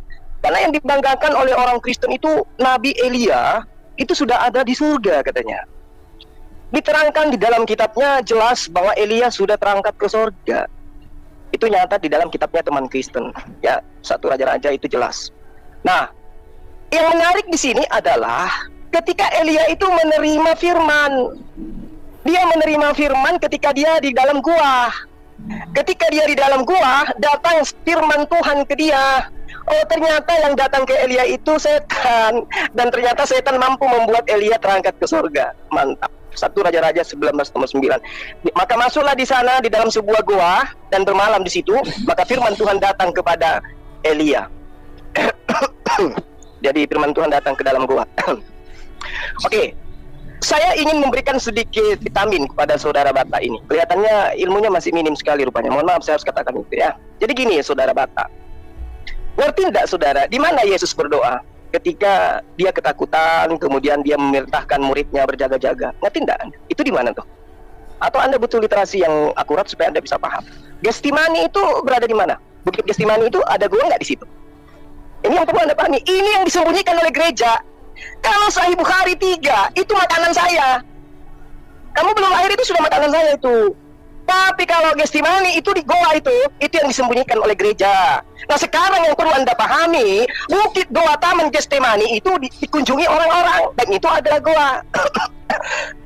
Jadi Yesus berdoa dalam goa. Oke. Lalu kemudian Anda ngerti enggak? Apa jangan-jangan Anda belum ngerti juga? Ya makanya beruntunglah Anda berdialog dengan saya, Anda dapat ilmu ya. Batu-batu ya. Ya, saya bantu kalau ada orang baru belajar dialog dengan saya. Jadi gini, saudara Bata, kamu kenal Yusuf Arimatea? Yusuf Arimatea memiliki goa, yang mana goanya itu kalau dibaringkan peti mati di dalamnya bisa muat sampai 5. Berarti dia berbentuk goa. Jadi mayatnya Tuhanmu itu dimasukkan ke dalam goa. Begitu 2 hari 1 malam, Tuhanmu itu bangkit. Seketika dia menjadi Tuhanmu. Jadi ada mayat dimasukkan ke dalam goa. Kata Anda sesuai dengan apa yang saya katakan Anda ngibul gitu ya. Karena di dalam 2 Petrus 2 nomor 4 itu tidak bicara begitu ya. Anda harus tahu Anda berhadapan dengan siapa. Jadi Anda nggak bisa seenak Anda ngomong gitu ya. Apalagi mengatasnamakan Bata, nggak boleh asal-asal. Ketika Yesus dimasukkan ke dalam goa, bayangkan bos, mayat dimasukkan ke dalam goa. Ternyata menurut Anda goa itu tempat setan dilemparkan. Waduh, mayat masuk ke goa, diopret-opret sama iblis setan yang dibuang oleh Tuhan. Begitu keluar bangkit langsung menjadi Tuhan. Apa buktinya? Baca Roma 14 nomor 9. Bismillah, entah. Mayat ini begitu bangkit dijadikan menjadi Tuhan. Na'udzubillah, semua na'udzubillah. Ternyata betul-betul. 2 Petrus 2 nomor 4, ambil power pencatat. Catat saudara Bata, biar saya ajarin. Sebab jikalau Tuhan Theos tidak menyayangkan malaikat-malaikat yang berbuat dosa, tetapi melemparkan mereka ke dalam neraka, dan dengan demikian menyerahkan ke dalam gua-gua yang gelap untuk menyimpan mereka sampai hari penghakiman. Saudaraku, goa punya Yusuf Arimatea itu, disitulah Tuhanmu Yesus mayatnya diletakkan. Ternyata menurut Anda setan-setan dimasukkan ke dalam gua, mayat Yesus di dalam gua. Belum lagi kalau kita melihat dalam kegelapan rahim Maria itu juga gua itu, ada PLN di dalam, dan Tuhan mengendap di situ 9 bulan. Keluar-keluar jadi Tuhan. Nah, sekarang mari kita lihat pembuktiannya. Narasi yang saya bangun ini. Siapa yang mengajarkan Yesus itu Tuhan? Allah? Yahweh? Yotepave? Atau siapa? Hasemkah? Adonaikah? Tuhannya Bani Israelkah? Atau Tuhannya atau orang-orang Roma yang kemudian dianulir oleh Yesus dalam pernyataannya Matius 23 nomor 15. Celakalah engkau wahai ahli kitab. Asal Kristen, ahli kitab. Celakalah engkau wahai Farisi. Kristen berasal dari Farisi. Celakalah engkau wahai orang munafik. Kristen berasal dari orang munafik. Ketika bersama dengan orang Roma, dia ngaku Roma. Ketika bersama dengan orang Yahudi, dia ngaku Yahudi. Munafik. Engkau menjelajahi daratan. Ajaran Kristen diajarkan oleh Paulus menyeberang ke Antioquia, menjelajahi daratan. Engkau menyeberangi lautan. Lagi-lagi Paulus juga sampai ke Kiliki, menyeberangi lautan. Kristen berasal dari sana. Engkau mentobatkan orang masuk ke dalam agamamu menjadi orang neraka. Orang Kristen masuk ke dalam ajaran yang dikatakan Kristen di Antioquia. Lalu kemudian membuat mereka 2 kali lebih jahat daripada engkau ahli kitab. Apa buktinya? Hari ini engkau mengatakan yang masuk ke dalam goa, di goa itu ada setan, dan lagi-lagi Yesus keluar dari goa menjadi Tuhan oleh Anda. Dalil Yesus Matius 23 nomor 15 tepat tertempel di jidat saudara anak Bata. Oke, terakhir dari saya supaya Anda banyak belajar ya. Saya suka kalau berdialog dengan teman-teman Kristen yang sedikit keras dan memiliki ilmu, tapi bukan asal-asal ngomong. Anda berbicara mengenai namus. Wow. saya katakan, Anda harus belajar bahasa Ibrani sedikit-sedikit. Jangan kemudian Anda itu meninggalkan original teks kitab Anda, meskipun Anda sudah bisa menemukan lagi. Tapi paling tidak, Anda bisa memahami namus itu berasal dari bahasa Ibrani yang artinya nomos, yang artinya adalah hukum-hukum. Kalau berbicara mengenai hukum-hukum kawan, itu Torah. Berarti Taurat sudah menceritakan tentang sosok makhluk yang datang kepada baginda Rasul Muhammad SAW. Bukan karena dia di dalam gua, karena Jibril hanya datang sekali di gua pada saat beliau bertahanut. Selanjutnya 23 tahun itu di tengah-tengah Bani Ismail.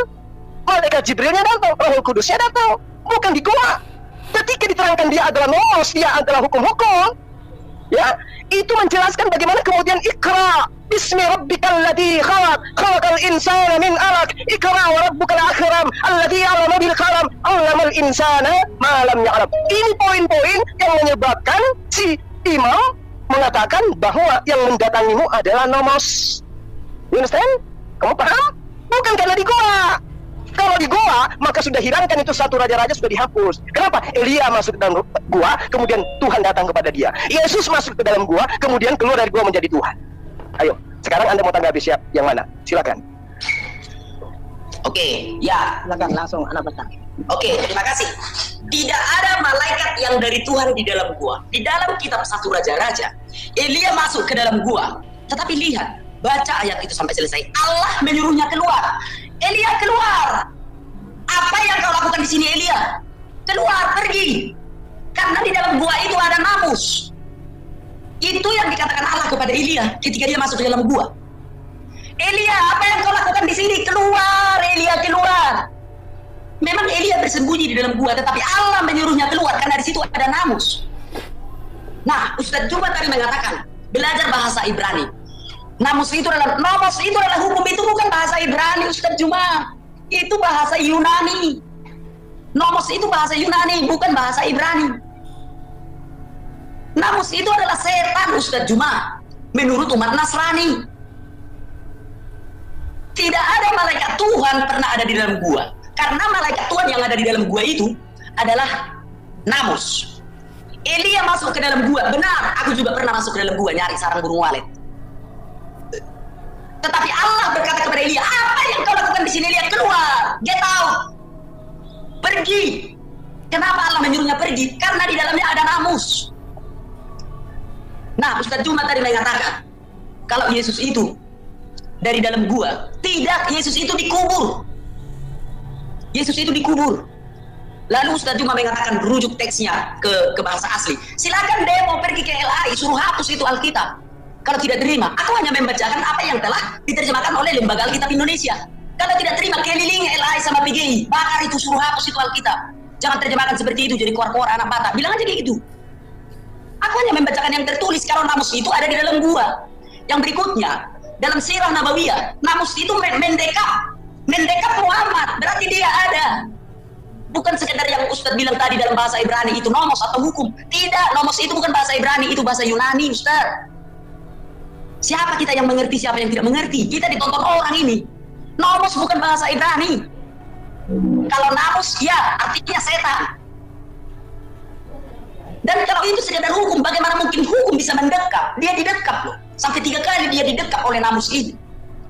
Nah, yang akan kutanyakan, yang tidak Ustaz bantah. Dari tadi Ustaz selalu lari ke Alkitab. Tidak membantah apa yang kusampaikan. Sejak kenapa namus ini harus diganti dengan Jibril? Kenapa? Ada apa? Kenapa tidak namus aja seterusnya? Kenapa? Karena menurut pengertian orang-orang pada masa itu, namus itu adalah setan. Makanya diganti jadi Jibril. Itu dulu yang perlu harusnya Ustaz bantah. Kenapa tidak namus yang dipakai selama 20 tahun, 2 bulan, 22 hari? Kenapa harus diganti dengan Jibril? Ada apa? Itu adalah kebenaran, Ustaz Juma. Makanya aku bilang, mari kita saling menghormati. Tuhan kita berbeda. Tuhannya Bang Juma itu mengutus namus kepada Muhammad. Tidak bisa dibantah. Silakan bantah kalau bisa. Sirah Nabawiyah, Sahih Bukhari 3, namus. Kenapa harus diganti ini jadi Jibril? Ada apa? Kenapa harus diganti dengan Jibril? Orang di awal yang bertemu Muhammad itu adalah namus. Dan kalau Ustaz katakan itu sekedar hukum, namus itu mendekapnya 3 kali. Didekap. Berarti ada. Berarti roh itu ada bisa mendekap. Ikro, aku tidak bisa baca. Baca, aku tidak bisa baca. Untuk ketiga kalinya dia didekap, sangat kuat. baca dengan menyebut nama Tuhanmu, lalu dilepaskannya dan dia pulang. Menanyakan kepada pendeta Nasrani. Pendeta Nasrani mengatakan itu namus. Kenapa berganti dari Jibril itu dulu bangga? Kenapa tidak namus saja dipakai? Menurut orang Nasrani memang namus itu adalah setan. Karena memang pada masa-masa itu di zaman jahiliyah orang itu mencari-cari Tuhan. Biarpun setan kalau bisa memberkati mereka, mereka akan menyembahnya. Itu sah saja di zaman jahiliyah. Contoh di Indonesia, orang pergi ke gua bersemedi itu sah. Dia tidak percaya kepada Tuhan yang benar. Dia ingin menjadikan setan Tuhannya, itu sah. Di dalam gua-gua di Yogyakarta, sah itu. Nah, kenapa harus diganti? Namus yang dari dalam gua ini, yang adalah setan ini, kenapa harus diganti namanya menjadi Jibril? Itu yang perlu kutanyakan. Silakan, terima kasih. Langsung saja Bang Zuma, nanti sekalian itu Oke, terima sorry. Itu sepertinya anak Batak ini mengkorelasikan gua yang ada di dalam Bible dan apa yang di dalam Sahih Bukhari, karena kita pun nggak mau juga framing dari anak Batak ini sepertinya mencocokmologi kalau saya dengarkan, bukan kita nggak objektif ya. Mau diluruskan Bang Zuma, silakan. Ya, baik. Jadi gini, yang pertama, alhamdulillah ternyata saudara saya melek. Jadi Torah itu hukum. Saya cuma mau Anda konsentrasi dengan kata nomos itu. Jadi nomos itu betul, itu bahasa Yunani. Oke? Nomos hukum. Dan itulah Torah. Torah itu ketetapan. Ketetapan itulah yang kemudian diterangkan oleh Tuhan di dalam Yesaya 29 Yesaya 42 nomor 1. Itulah yang diterangkan.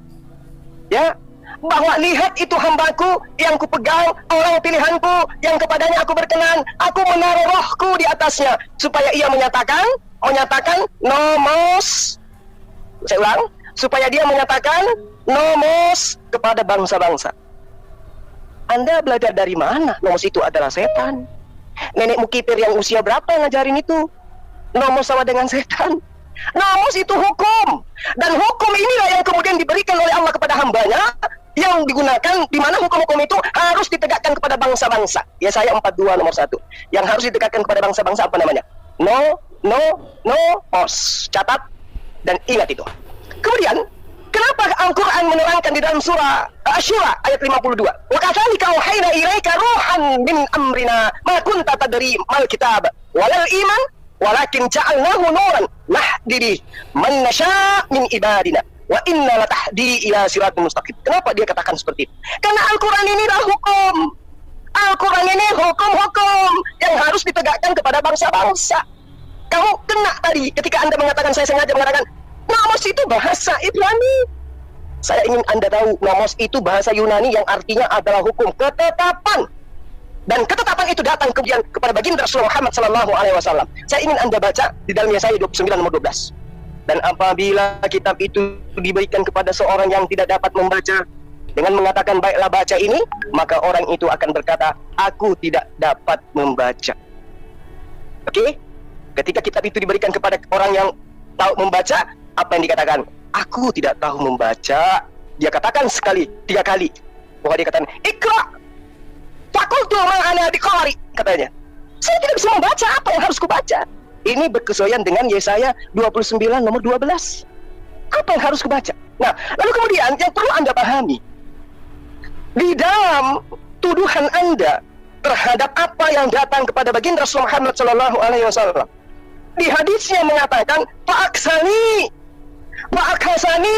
itu yang dikatakan oleh Rasulullah Muhammad SAW kepada Aisyah, istrinya, kepada Aisyah ketika ia menjelaskan, dan juga kepada Siti Khadijah. Diterangkan seperti itu, bahwa makhluk itu membawa dan memegang aku dengan satu tangan dari samping. Artinya dia, apa itu istilahnya ya? Fa'akhasani itu artinya dia merangkul gitu. Dia merangkul. Lalu dikatakan di hadis itu juga Fogatani, dia melindungi aku, dia memeluk aku, dia melindungi aku, dia mengayomi aku. Itu yang diterangkan. Makanya hadisnya mengatakan balagaminni al-jahda, saya mendapatkan upaya, saya melepaskan diri kemudian. Nah, ini tidak ada hubungannya dengan setan. Ini malaikat Jibril yang beda dimensi datang kepadanya mengajarkan Iqra bismi rabbikal ladzi khalaqal insana min 'alaq. Adakah pengajaran setan di situ? Bacalah dengan nama Tuhanmu yang menciptakan langit dan bumi, yang menciptakan manusia dari segumpal darah. Ada ajaran setan di situ? Yang ajaran setan itu menciptakan manusia dari cairan seperti susu dan mengeras seperti keju. itu boleh dikatakan ajaran setan. Tapi kalau dikatakan dia menciptakan dari segumpal darah, kemudian mengajarkan manusia dengan pena, dengan kalam, apakah itu ajaran setan? Bukankah kita tahu orang menjadi dokter, menjadi dosen, menjadi tentara, menjadi polisi, bahkan menjadi presiden sekalipun, menjadi orang nomor 1 di atas muka bumi ini, itu dari perantaraan membaca.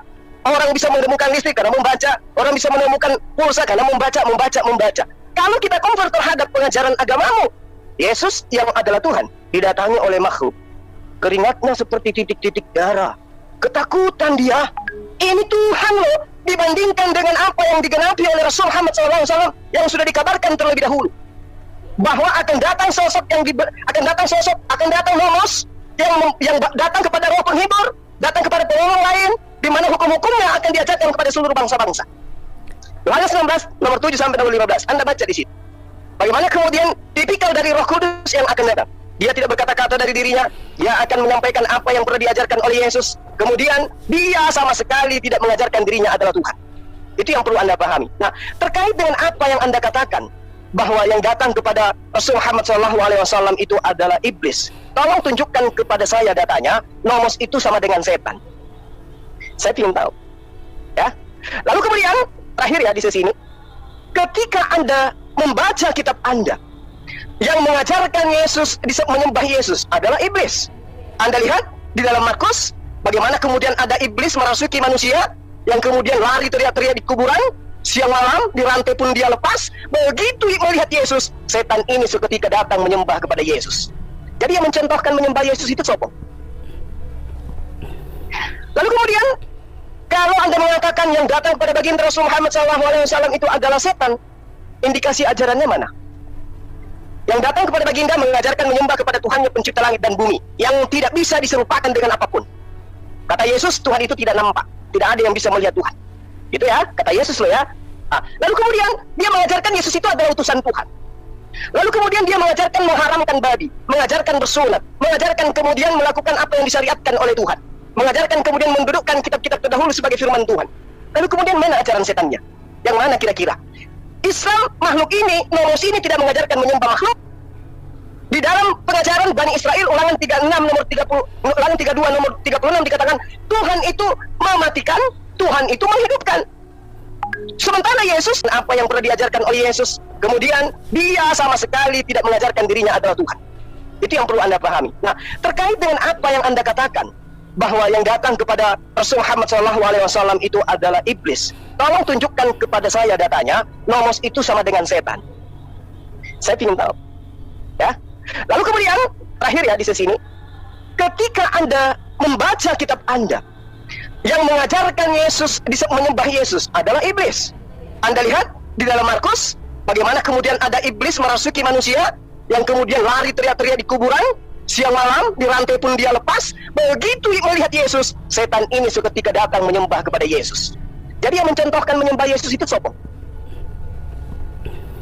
Lalu kemudian, kalau Anda mengatakan yang datang pada baginda Rasul Muhammad SAW itu adalah setan, indikasi ajarannya mana? Yang datang kepada baginda mengajarkan menyembah kepada Tuhan yang pencipta langit dan bumi, yang tidak bisa diserupakan dengan apapun. Kata Yesus, Tuhan itu tidak nampak, tidak ada yang bisa melihat Tuhan. Gitu ya, kata Yesus loh ya. Lalu kemudian dia mengajarkan Yesus itu adalah utusan Tuhan. Lalu kemudian dia mengajarkan mengharamkan babi, mengajarkan bersunat, mengajarkan kemudian melakukan apa yang disyariatkan oleh Tuhan, mengajarkan kemudian mendudukkan kitab-kitab terdahulu sebagai firman Tuhan. Lalu kemudian mana ajaran setannya? Yang mana kira-kira? Islam, makhluk ini, nomos ini tidak mengajarkan menyembah makhluk. Di dalam pengajaran Bani Israel, ulangan 36 nomor 30, ulangan 32 nomor 36 dikatakan Tuhan itu mematikan, Tuhan itu menghidupkan. Sementara Yesus dihidupkan, dimatikan. Nah, sekarang siapa yang mengajarkan kemudian menyembah kepada makhluk yang dimatikan dan dihidupkan? Nomos atau yang ada pada diri Anda? Karena yang menciptakan langit dan bumi ini, dia katakan tidak mati dan tidak dihidupkan. Dia yang maha hidup, dialah juga yang mematikan. Yesus dihidupkan, Yesus dimatikan. Dan Anda diajarkan untuk menyembah itu. Sekarang iblisnya bekerja di mana? Bekerja di Islam kah? Atau di Kristen? Di mana Islam mengajarkan menyembah kepada Tuhannya yang disembah oleh para nabi. Sementara Kristen mengajarkan menyembah kepada anak manusia, yaitu Yesus. Kira-kira yang Anda maksud masuk ke gua itu, yang Yesus masuk ke gua Yusuf Arimatea, atau yang mana ini? Silakan. Oke, ya. Silakan Bang Anak Batak. Sebentar. Ini apa langsung sesi apa ya Bang Zuma? Dengan Anak Batak biar nggak kepanjangan ngomongnya. Biar impas. Aku lah terakhir. Ya, maksudnya sesi langsung dijawab seperti itu gimana? Biar langsung dijawab terkerahkan di situ. Ya, aku dulu 5 menit lagi biar impas. Baru habis itu nanti masuk ke sesi berikutnya. Biar impas, biar pas-pasan. Karena aku catat tadi waktu. Oke. Ya. Ustadz tidak membantah apa yang aku sampaikan. Sejak kapan namus ini diubah menjadi Jibril? Dan Ustadz tadi mengatakan dalam satu riwayat bahwa ketika namus ini bertemu dengan Rasulullah SAW, dia berbicara kepada Aisyah. Salah Pak Ustadz, tidak ada itu sebab nuzulnya, tidak ada. Di zaman namus ini menjumpai Rasulullah SAW, Aisyah belum lahir, belum. Kau tahu dari mana anak Batak? Ketika namus ini menjumpai Muhammad usianya 40. Sementara ketika Muhammad menikahi Aisyah, itu Aisyah umurnya 6 tahun. Dan menurut asbabun nuzul diperkirakan usia Muhammad 54 tahun. Berarti ketika Muhammad berusia 40 tahun, Aisyah belum lahir. Tidak ada itu hubungannya dengan Aisyah, Ustaz. Tidak ada. Kalau Khadijah, ya. Karena Khadijah itulah istri Rasulullah SAW yang pertama. Aisyah belum lahir, belum. Karena usia Rasulullah SAW masih 40 tahun pada waktu namus menjumpai dia. Yang aku tanyakan adalah, sejak kapan namus ini berubah menjadi Jibril? Bukan nomos. Nomos itu bahasa Yunani, bukan bahasa Ibrani. Lalu Pak Ustadz merujuk ke dalam kitab Yesaya. Kitab Yesaya tidak pernah ditulis dengan menggunakan bahasa Yunani. Aku tidak berbicara hukum, aku tidak berbicara namus. Yang aku bicarakan, aku tidak berbicarakan tentang nomos. Yang aku bicarakan adalah namus yang memang wujudnya ada. Hukum itu artinya ketetapan, tidak berwujud. Nomos itu ketetapan, tidak berwujud. Nah, yang kita bahas adalah namus yang wujudnya ada, bisa mendekat. Diriwayatkan di dalam satu hadis, masih di dalam hadis yang sama, bahwa Rasulullah berkata, aku kesusahan karena didekat oleh makhluk ini. Bukan hukum makhluk, tidak bisa dibohongi lagi Pak Ustaz. Namus itu makhluk, dia mendekat Muhammad 3 kali. Berarti wujudnya ada, esensinya ada. Kalau hukum mana ada esensi hukum? Hukum itu rambu-rambu atau perintah. Tetapi namus yang kita bahas ini adalah namus yang bisa mendekat. Sirah Nabawiyah. Sahih Bukhari 3 lebih jelasnya. Yang akan aku tanyakan, jangan lari-lari ke Alkitab lagi Pak Ustaz. Sejak kapan namus ini berganti nama jadi Jibril? Apa alasannya kenapa harus diganti? Dan jangan kaitkan dengan Aisyah. Pada saat itu usia Muhammad 40 tahun, Aisyah belum lahir. Karena ketika Muhammad menikahi Aisyah, umurnya 54 dan Aisyah 6 tahun. Tetapi kalau Ustadz Jumam mengambilnya dalam satu hadis yang mengatakan dia berbicara dengan Khadijah, benar 100%. Karena Khadijah itulah istri Rasulullah SAW, bukan Aisyah. Aisyah itu nanti ketika dia berumur 54, di akhir hidup. Bahkan di akhir hidup Rasulullah SAW, Aisyah lah yang menemani dia. Bukan di masa ketika dia bertemu dengan namus. Pada ibadat tahanus itu, semedi itu. Nah, berikutnya, lagi-lagi Pak Ustadz mengkaitkannya dengan Alkitab gua. Sudah aku bilang, jangankan Nabi Elia pernah di dalam gua, aku pernah ke dalam gua ngambil sarang walet, pernah. Nabi Elia masuk ke dalam gua karena dia sembunyi, tetapi apa yang dikatakan Tuhan? Elia, ngapain kau di sini Elia? Keluar! Dia diusir dari gua itu karena Allah tahu di situ ada namus. Harusnya itu yang Pak Ustadz Juma bantah. Sejak kapan namus ini berganti menjadi Jibril? Kalau dikatakan itu hukum, tidak. Dia bisa mendekat, dia bisa memeluk, mendekat dengan sangat kuat. Sehingga aku kesusahan, kata Rasulullah. Sehingga aku kesusahan. Dan ini tidak pernah diajarkan di masjid, jangan mimpi. Sang debater tidak berani membongkar ini. Tidak berani. Apakah dia tahu? Ya, dia tahu. Itu dalam kitab-kitab Islam, Sirah Nabawiyah, masih kitab yang terdepan. Kalau itu hanya sekedar hukum, bagaimana dia bisa berbicara? Bacalah, baca, ada suara yang terdengar. Berarti dia memang ada, esensinya ada karena ada suara yang mengatakan baca. Itu adalah namus. Kalau namus itu hukum. Hukum itu ketetapan, nggak bisa bersuara, nggak bisa memeluk, nggak bisa mendekat. Itu yang aku tunggu dari tadi, bukan lari-lari ke Alkitab. Kalau Elia itu sudah kubantah. Allah melarangnya. Apa yang kau lakukan di sini Elia? Get out! Allah menyuruh dia pergi. Ya, terima kasih. Mungkin itu penutup dari saya untuk sesi ini. Kalau belum ada jawaban yang pasti, ya aku minta maaf. Itulah yang aku tahu. Terima kasih, silakan. Oke, moderator bisa saya bantai yang tadi atau gimana? Lanjut. Suara motor. Ya, ya lanjut aja bang. Silakan lanjut langsung dibantah. Ini Mas Erwin lagi di jalan. Oke, saya dulu ya. Oke, nah inilah yang saya katakan, Anda banyak belajar dong. Anda nggak ngerti sanad berarti. Anda nggak ngerti sanad ketika saya mengatakan pemberitaannya itu dari Aisyah, dan baginda Rasulullah Muhammad SAW tentu bercerita tentang itu kepada Aisyah.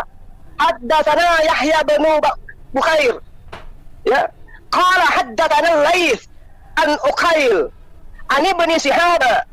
Jadi Anda harus belajar itu an Urwah. Lalu dikatakan an Aisyah ummil mukminin. Tapi ilmu Anda nggak akan mungkin sampai ke sana sih, nggak apa-apa. Jadi dalam ilmu sanadnya yang saya terangkan tadi, kejadiannya memang kepada Khadijah, kemudian disampaikan kepada seorang imam, seorang rabi. Lalu kata rabi itu dengan menggunakan bahasa Yunani itu adalah namus atau nomos. Karena dia sudah menggunakan bahasa Arab, maka dia mengatakan namus. Namus itu bahasa Yunani, dan Anda tidak bisa menunjukkan kepada saya mana bahasa Yunaninya. Nomos itu sama dengan setan. Tunjukkan kepada saya. Anda hanya menuduh buta karena nggak ada ilmu. Kemudian Anda mengatakan itu harus hukum. Wow, yang datang ini artinya yang membawa hukum. Itulah malaikat Jibril. Ketika kemudian Anda mengatakan, kok bisa menggunakan nama Jibril? Ya iya, karena harus masuk ke dalam bahasa Arab.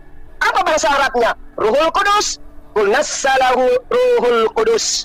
Ruh Kudus itu yang diambil gereja, lembaga kitab Indonesia itu dari Al-Quran, itu adalah malaikat Jibril. Apa pembuktiannya? Diterangkan dalam surah Al-Baqarah ayat 97. Qul man kana aduwwan li Jibrilah fa innahu nazzalahu ala qalbika biiznillah. Jadi yang datang membawa wahyu itu Jibril. Karena dia muatannya adalah hukum-hukum, maka ketika kemudian datang kepadanya di bawah Siti Khadijah, dikatakan bahwa itu adalah namus. Namus itu adalah pembawa hukum. Hukum-hukum yang dimaksud di sana.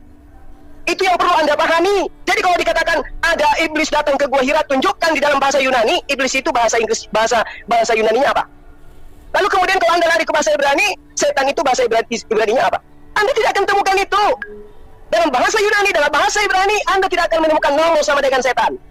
Jadi jangan Anda pelintir-pelintir. Jadi saya katakan kepada saudara, yang datang kepada baginda Rasul Muhammad SAW itu adalah malaikat Jibril. Dia dipegang, dia dipeluk, betul.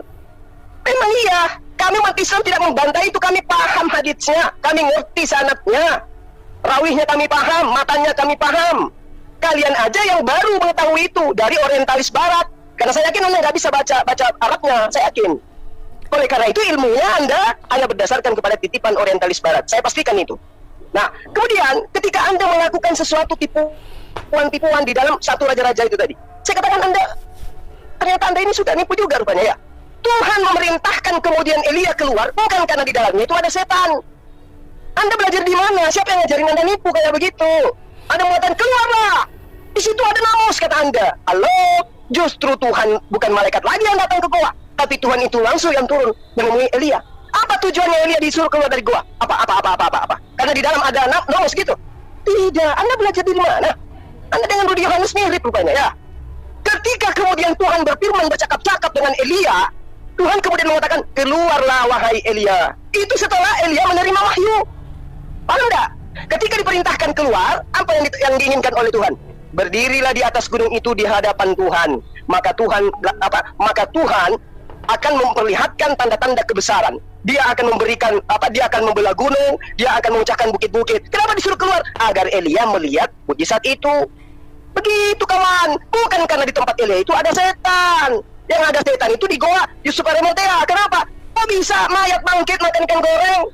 Yesus yang tadinya mayat kok bisa berjalan makan ikan goreng lagi? Bahkan di dalam Lukas 24 nomor 37, murid-muridnya ketakutan karena mengira melihat hantu. Nah, orang yang keluar dari goa tiba-tiba berjalan makan ikan goreng, dikira hantu lah, namanya mayat.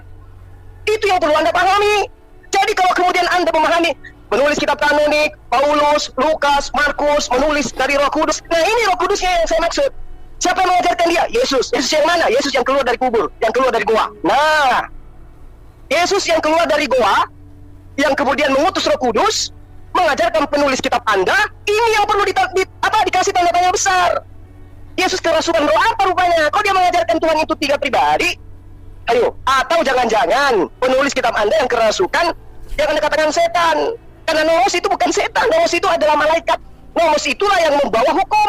Hukum itulah yang tertera di dalam Al-Quran. Makanya Al-Quran itu kitab hukum-hukum. Karena yang datang adalah pembawa hukum. Itulah Roh Kudus. Saking hebatnya Roh Kudus, namanya pun dicuri, dimasukkan ke dalam kitab Anda. Saking hebatnya Roh Kudus, nama kitab yang dibawa Roh Kudus, pengajarannya Alkitab, dicuri, dimasukkan ke dalam kitab Anda.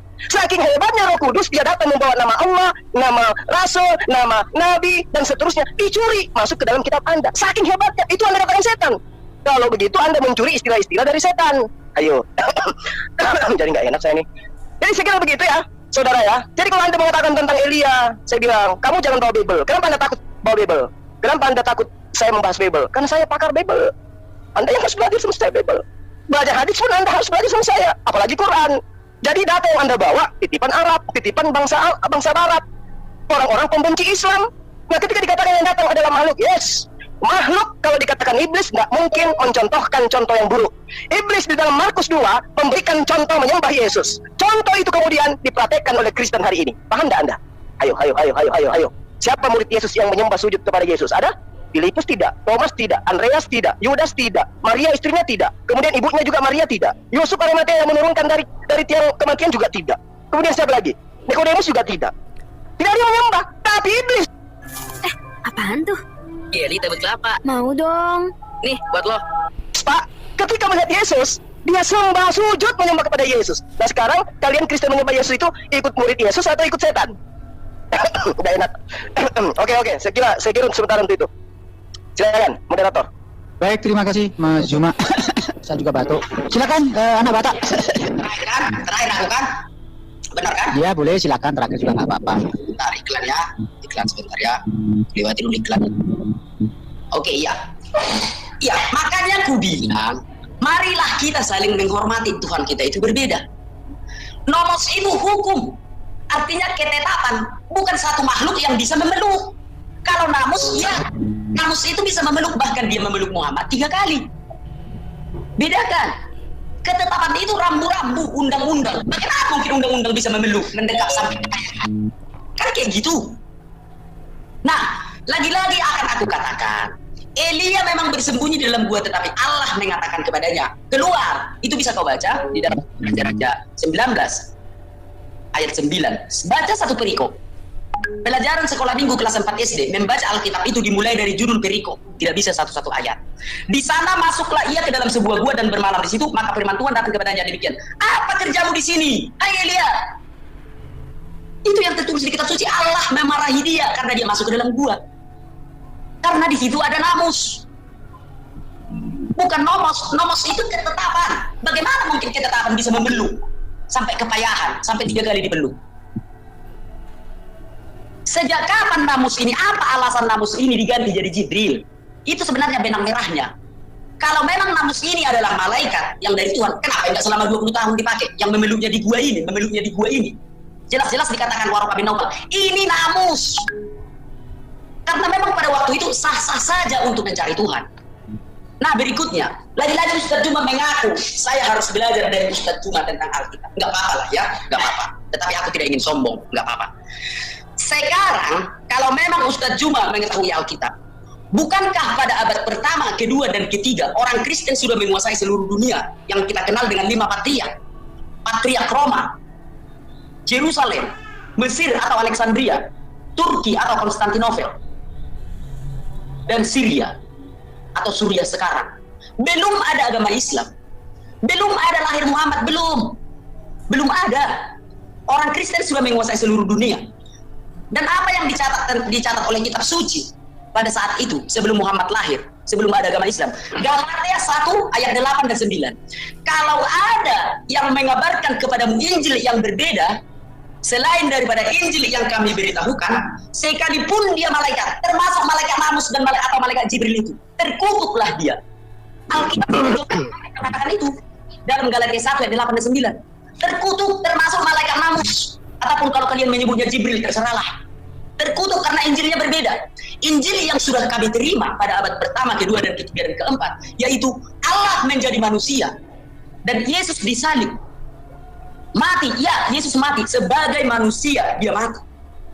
Tetapi dia bangkit dan naik ke surga. Itu yang kami terima. Tetapi ketika malaikat yang terkutuk ini datang pada abad ke-6 membelokkan Injil itu harus terjadi. Karena sudah dinubuatkan oleh kitab suci bahwa akan ada malaikat yang membelokkan. Tetapi malaikat terkutuk. Namun malaikat terkutuk menurut Galatia 1 ayat 8 dan 9. Kalau kalian menyebutnya Jibril, udah terserahlah. Sama kalian Jibril, nggak apa-apa, kita saling menghormati. Tapi aku masih bersikukuh mengatakan itu namus, karena itulah sebab nuzulnya. Pertama sekali, aku tetap mengatakan itu namus, bukan Jibril. Karena itu yang pertama sekali. Nah berikutnya, Ustaz juga mengatakan tadi kau harus belajar Alkitab sama aku. 1 Timotius 4 ayat 1 jelas dikatakan, keluar dari agama Kristen mengikuti ajaran setan. 1 Timotius 4 ayat 1, tidak terima bakar LAI sama PGI. Suruh hapus itu dari Alkitab. 1 Timotius 4 ayat 1, yang keluar dari agama Kristen itu mengikuti ajaran setan.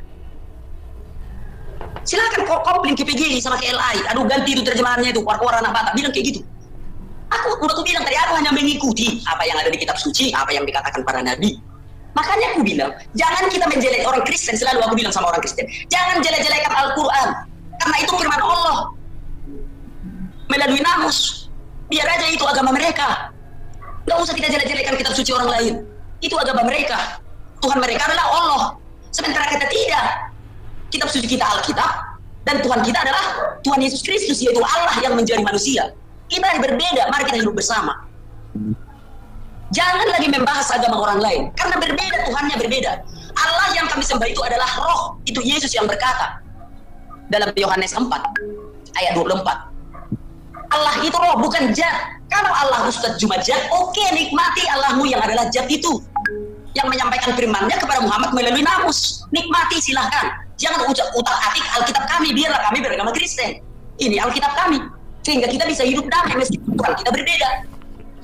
Makanya aku tidak pernah menjelek-jelekan Al-Quran, karena aku tahu itu adalah firman Allah, bukan firman Tuhan. Karena bagi saya Allah itu bukan Tuhan. Kenapa? Karena Tuhan tidak mungkin mengutus namus. Kalau Allah mengutus namus, ya itu terserah, nikmati aja. Oke, itu penutup dari saya. Saya kira saranku diterima. Mari kita berdakwah menurut kitab suci kita masing-masing. Jangan membahas agama orang lain dalam berYouTube. Itu saranku kalau diterima. Kalau tidak diterima, ayo kita lanjut aja. Lanjut aja, udah terlanjut aku bikin YouTube. Lanjut aja, terserah. Ya mungkin itu. Iya, kalau bisa Anda langganan dengan saya supaya bisa belajar gitu loh. Baik, ya. baik. Baik, nanti akan saya atur ya untuk sesi kedua, ketiga, dan seterusnya. Bagaimana anak Batak? Karena ini jelas satu kali sesi pertemuan tidak mungkin memuaskan. Satu putaran lagi, Bang. Habis itu closing. Bentar. Ya, bagaimana Mas Batak kalau kita adakan jadwal ulang lagi? Oke, silakan. Ya, nanti kita akan hubungi terkhusus untuk Mas Juma. Silakan Mas Juma untuk memberikan sesuatu di sini. Oh, sekalian closing aja, sekalian closing. Ya, silakan Mas Juma. Ya, ini closing atau gimana, Bang? Boleh closing juga boleh. Ya, kalau closing gimana kan saya tadi yang penutup, pembuka gitu. Siap. Berapa menit? Ya, Bang Juma menutup. Setelah itu, pertama dari pembukaannya kan Mas Juma. Yang untuk penutup, yang pertama adalah Mas Juma, yang keduanya adalah anak Batak. Bagaimana? Oke, terserah. Jadi saya pembuka, saya juga penutup gitu. Betul, boleh, betul. Berarti saya dulu yang menutup ini. Enggak, ini Bang Juma dulu. Silakan. Bang Juma dulu memberi statement. Bang Juma dulu memberi statement. Habis itu disangka oleh anak Batak, kemudian ditutup, baru kembali ke Bang Juma menutup gitu. Berarti satu sesi lagi? Betul. Oke, baik. Jadi rupanya Anda harus betul-betul dari A sampai Z bimbing untuk memahami tentang namus, ya. Di sini diterangkan di haditsnya, ketika Anda mencoba untuk membawa hadits atau sirah nabawiyah, Anda harus belajar kemudian untuk menerima segala apa yang ada di dalam hadits itu. Faqala lahu Waraqah, maka Waraqah berkata kepada dia, hazal namus, ini adalah namus. Itu yang dikatakan oleh Waraqah. Tapi apakah cuma sampai di situ? Tidak hanya sampai di situ. Apa kata Waraqah pada saat itu? Alladzi nazzalallahu ala Musa. Ayo. Ini adalah namus yang Allah turunkan kepada Nabi Musa. Jadi Anda ingin mengatakan bahwa yang datang kepada Musa itu setan, gitu. Faqala lahu Waraqah, hadzal namus alladzi nazzalallahu ala Musa. Inilah namus yang dulu juga pernah datang kepada Musa. Kenapa Waraqah mengatakan namus? Karena Waraqah itu memiliki dua keahlian. Apa keahliannya Waraqah? Bahasa Greek dan bahasa Ibrani. Makanya dia menerjemahkan bahasa Yunani dan Ibrani ke dalam bahasa Arab. Kitabnya Anda. Inilah dia mengatakan hadza namus ladzi nazzalallahu ala Musa. Inilah namus yang dulu diturunkan oleh Allah kepada Musa. Lalu kemudian Waraka mengatakan, sekiranya aku masih muda, aku akan menjadi pembelamu ketika kamu mengusirmu. Apa yang terjadi? Benar nggak? Apa yang diterangkan oleh Waraka ini? Benar nggak dia akan diusir? Diusir, Pak. Kenapa diusir? Sama seperti Musa. Musa diusir. Dia membawa kaumnya nyebrang lautan. Dia membawa kaumnya meninggalkan kota Mekah. Jadi dia sama seperti Musa. Datang namus kepada dia. Belajar Islam itu kayak gitu. Saya tunggu tadi Anda sampai di sana, tapi ternyata enggak. Anda hanya membawa titipan-titipan pembenci Islam rupanya. Kemudian, ketika Anda mengatakan umat Islam itu penyembah Sat, kami penyembah roh. Kalau saya tanya kepada Anda, apa bedanya setan dengan Tuhan Anda yang sama-sama roh? Anda tidak akan mungkin bisa jawab itu. Kenapa? Tuhan Anda roh, dan roh itu adalah setan. Coba, setan itu roh. Nah, kalau Anda mengatakan umat Islam menyembah Zat, karena ada kata Zatullah. Zat dalam bahasa Arab itu artinya pribadi, pribadi Allah. Artinya umat Islam menyembah pribadi Allah. Yes. Yang salah adalah plesetan Anda yang mengatakan Tuhan umat Islam adalah Zat. Padahal kalau Anda belajar, ini sekali lagi saya ajarin ya, di dalam terjemahan lama, Kisah Para Rasul 17 nomor 29 bunyinya kayak begini. Maka oleh sebab itu dijadikan oleh Allah, dia adalah patut kita menyangkakan Zat Allah. Itulah serupa dengan emas atau perak. 1 Timotius 6 nomor 16 di terjemahan lama, yang hanya mempunyai zat yang tiada mati dan mendiami terang yang tidak terhampiri. Ibrani 1 nomor 3 terjemahan lama, maka ia menjadi cahaya kemuliaan Allah dan zat Allah yang kelihatan. Ibrani 10 nomor 1 terjemahan lama, karena sedangkan Taurat itu hanya menunjukkan bayang-bayang segala berkat yang akan datang itu, bukannya zat yang sungguh segala perkara itu. Oke? Jadi Tuhan Anda itu zat. Tuhan Anda yang zat, bukan Tuhan yang umat Islam. Kata D, Z, huruf D, Z, A, T itu bahasa Arab. Artinya hakikat atau pribadi. Ya, pahamnya? Jadi kalau dikatakan Zatullah, artinya Zat Allah, artinya pribadi Allah. Bukan Allah itu pribadi. Tidak seperti kita Anda. Tuhan itu adalah roh. Setan itu juga adalah roh. Jin itu juga adalah roh. Hantu itu juga adalah roh. Kuntilanak itu juga adalah roh. Hantu pelau juga adalah roh. Tuhan Anda adalah roh. Oke, mana lagi kalau kayak begitu? Jadi tadi sudah terbantahkan ya. Dari namus, kemudian Zat, apa lagi? Yang Anda tidak bantah adalah Yesus keluar dari goa. Goa Yusuf Arimatea, begitu keluar langsung menjadi Tuhan. Itu yang Anda tidak bantah. Kenapa? Ketika dia di Getsemani, dia juga masuk dalam goa Getsemani yang ada di bukit. Kenapa Anda nggak bantah? Ayo. Jadi plesetan yang Anda lakukan sore hari ini nampar muka Anda sendiri. Bahasa Yunani setan itu Gideon, bukan namus, bukan nomos. Bahasa Ibrani kalau setan itu Satan, bukan naus, bukan nomos. Nomos itu hukum. Jadi mau lari kemanapun, kenanya kepada Islam. Kisah Para Rasul 3 nomor 22. Bukankah di dalam Torahmu dikatakan bahwa Allah akan membangkitkan seorang nabi yang sama seperti Musa, yang akan yang akan menegakkan hukum-hukum kepada bangsa-bangsa. Siapa yang tidak mendengarkan nabi itu akan dibasmi dari umat kita.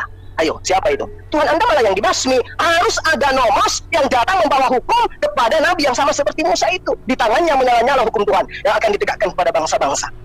Jadi saudara anak Batak, ya, saya katakan kepada saudara, Anda keliru kalau Anda membawa hadits atau membawa sirah nabawi. Yang perlu Anda pahami adalah Tuhan yang adalah Yesus menurut konsep Anda tadinya manusia biasa, tapi setelah dikhianati oleh Yudas, Yudas pun berkhianat oleh karena kerasukan setan, Yesus dilantik. Berarti Yesus disalib karena pekerjaan setan. Yesus kemudian bangkit dari kematian, juga dilantik menjadi Tuhan oleh pekerjaan Paulus. Makanya dikatakan, iblislah yang menjadi bapakmu. Kamu mau melakukan keinginan-keinginan bapakmu. Paulus pernah mengaku sebagai bapak, akulah yang menjadi bapakmu di dalam Yesus Kristus. Sementara bapak mengatakan, jangan ada padamu, jangan kau sebut siapapun di atas langit dan di atas bumi ini bapak, karena bapakmu hanya ada di surga. Paulus minta disebut bapak. Waduh. Dan semua konsep ajarannya yang kamu lakukan menyembah kepada Yesus dari Paulus. Menyembah selain daripada Tuhannya Bani Israel dari Paulus. Menganggap Yesus itu Tuhan dalam rupa manusia dari Paulus. Mengharamkan kemudian hukum Torah dari Paulus. Menghalalkan babi Paulus. Tidak sunat Paulus. Semua dari Paulus, sang bapaknya Kristen. Demikian, silakan. Oke, ya terima kasih. Nah, makanya aku bilang, mari kita nikmati. Baik, sebentar. Ini sesi closing ya. Akan saya batasi waktunya 3 menit ya, anak Batak ya. Siap. Ya, kita fokus. Oke ya. Waktu akan berjalan setelah anak Batak berbicara. 3 menit. Oke ya. Makanya aku bilang, mari kita nikmati agama kita masing-masing. Kami tidak bersunat. Orang Yahudi harus bersunat. Karena itu adalah Taurat yang diturunkan oleh, yang diajarkan oleh Musa, hamba Tuhan itu, kepada mereka. Kami bukan orang Yahudi, kami orang Batak. Berbeda. Kami tidak perlu sunat. Orang Nias sunat, ya. Karena ketetapan untuk orang Nias itu harus sunat. Meskipun mereka Kristen, mereka harus sunat. Jadi itu tidak berarti apa-apa. Nah, untuk itu aku katakan, kalau kami tidak sunat, nggak usah ungkit-ungkit. Itu udah menjadi agama kami dan menjadi ketetapan kami. Tapi nggak apa-apa. Yang ku sampaikan adalah bahwa Allah kami itu menjadi manusia, bukan ucuk-ucuk jadi manusia kami anggap Tuhan. Bukan. Para nabi yang telah mengatakannya, Yesaya 9 ayat 5, anak yang lahir itu akan disebut Allah yang berkata, Bapa yang berkata. Makanya ketika anak itu lahir, orang-orang Majus dari timur menyembah dia. Ketika anak itu lahir, malaikat-malaikat datang kepada gembala, hari ini telah lahir bagimu Kristus Tuhan di kota Daud. Dia masih bayi, dia sudah disebut Tuhan. Demikian juga ketika Yesus berdialog dengan orang-orang pada masa itu. Menurutmu siapakah aku ini? Petrus menjawab, kau adalah Mesias. Mesias itu Allah bagi orang Israel. Allah yang menjadi manusia. Itulah yang mereka tunggu-tunggu sampai sekarang. Dan pengakuan para rasul berkata, engkau adalah guru dan Tuhan. Dan Yesus berkata, benar, akulah guru dan Tuhan. Demikian juga dengan rasul yang lain berkata, ya Tuhanku dan Allahku. Yesus itu Tuhan dan Allah kami. Demikian juga di kitab Wahyu, Yesus berkata, aku adalah Alfa dan Omega. Siapa lagi yang Alfa dan Omega kalau bukan dia yang menjadi manusia? Jadi sebelum Yesus datang ke dunia, dia adalah Allah yang ada di surga. Dia menjadi manusia, itulah yang kami sembah. Dan terbukti dia kembali terangkat ke surga, dan itulah yang kami tunggu-tunggu sampai sekarang. Lihat anak domba Allah yang menghapus dosa dunia, Yohanes 9. Yohanes 30, Yesus berkata, aku dan Bapa adalah satu. Kisah para Rasul 4 ayat 12. Di bawah kolong langit ini tidak ada satu nama pun yang bisa menyelamatkanmu. Hanya Yesus Kristus. Itu yang diajarkan para rasul. Sudah aku bilang tadi, kami hanya mengikuti apa yang diajarkan para rasul. Baik, waktu sudah habis ya, 3 menit. Terima kasih. Ya silakan Mas Juma untuk closing yang masih 20 menit lagi. Oh, silakan. Baik, terima kasih ya saudara anak Batak, dialognya baik ya. Oke. Jadi Tuhan yang kami sembah itu bernama Allah. Saking benarnya bahwa Tuhan itu adalah Allah, agama lain pun lata menggunakan kata itu. Nah, beliau menyatakan dirinya di dalam Al-Quran, huwa al-awwalu wa al-akhiru. Jadi diawali dengan alif lam. Huwa al-awwalu. Walau kemudian kaidah membacanya wal awwalu wal akhiru wal zahiru wal batin dan seterusnya. Tapi yang ada di dalam pemahaman kita umat Islam berdasarkan pernyataan Al-Quran, huwa al-awwalu. Huwa al-awwalu. Artinya dia yang maha awal. Tidak ada yang mendahulinya. Dialah yang ada sebelum semuanya ada. Al-awwal. Jadi dia bukan awal, juga bukan akhir. Kalau awal itu ciptaan, kalau akhir juga itu ciptaan. Tapi dia maha awal, maha akhir. Itu baru Tuhan yang benar. Jadi kalau ada yang mengatakan akulah yang awal, akulah yang akhir, itu bukan Tuhan itu. Karena yang awal bisa jadi dia yang pertama masuk sekolah, dia yang terakhir pulang sekolah. Sahabat Jalan yang Lurus, kita bersama-sama telah menyaksikan keseruan diskusi atau debat antara para apologet Kristen bersama dengan Ustadz Zuma. Dan kita juga bisa melihat bagaimana bahkan memberikan penilaian terhadap setiap data-data, argumen dan narasi yang mereka bawakan. Apakah itu sudah sesuai dengan tema yang menjadi bahan perdebatan mereka, dan juga apakah itu bisa dibuktikan kebenarannya. Dan jikalau kita melihat dari hasil diskusi tersebut, saya sendiri bisa memberi penilaian terhadap para apologet Kristen bahwa mereka sangat dengan begitu baik dipakai Tuhan secara luar biasa. Mereka bisa mempertanggungjawabkan setiap data, argumen dan narasi yang mereka bawakan, karena mereka berlandaskan dengan Alkitab yang kita percayai dan kita yakini sebagai firman Allah itu sendiri. Sedangkan kalau Ustadz Suma sendiri, kalau saya melihat bahwa dia tidak memiliki pemahaman yang baik tentang konsep keselamatan dan juga ketuhanan dari Yesus Kristus itu sendiri. Karena menurut pemahaman dari Ustadz Suma, dia mengatakan bahwa Yesus Kristus itu hanyalah sebagai seorang utusan dan dia bukan Tuhan. Dan bahkan dia juga berpendapat bahwa mengatakan atau mengeluarkan suatu tuduhan bahwa kita orang Kristen hanya tidak sepenuhnya mengikuti menjadi pengikut yang sejati, menjadi pengikut Yesus Kristus yang sejati, malah kita menjadi pengikut Paulus. Padahal kalau Ustadz Suma sendiri membaca seluruh tulisan dari Rasul Paulus, semuanya itu dia memberikan kesaksian tentang ketuhanan dan karya keselamatan yang diberikan Allah melalui Yesus Kristus itu sendiri. Inilah yang membuat saya sendiri merasa bahwa dan berpikir bahwa Ustadz Suma sendiri harusnya dia mempelajari Alkitab secara keseluruhan, supaya dia mengerti dan memahami bahwa Yesus bukan hanya sebagai seorang manusia, akan tetapi dia juga 100% Tuhan. Ada satu bagian di dalam kitab suci atau Alkitab yang dimana Yesus mengklaim dirinya bukan hanya sebagai guru, tapi juga dia sebagai Tuhan.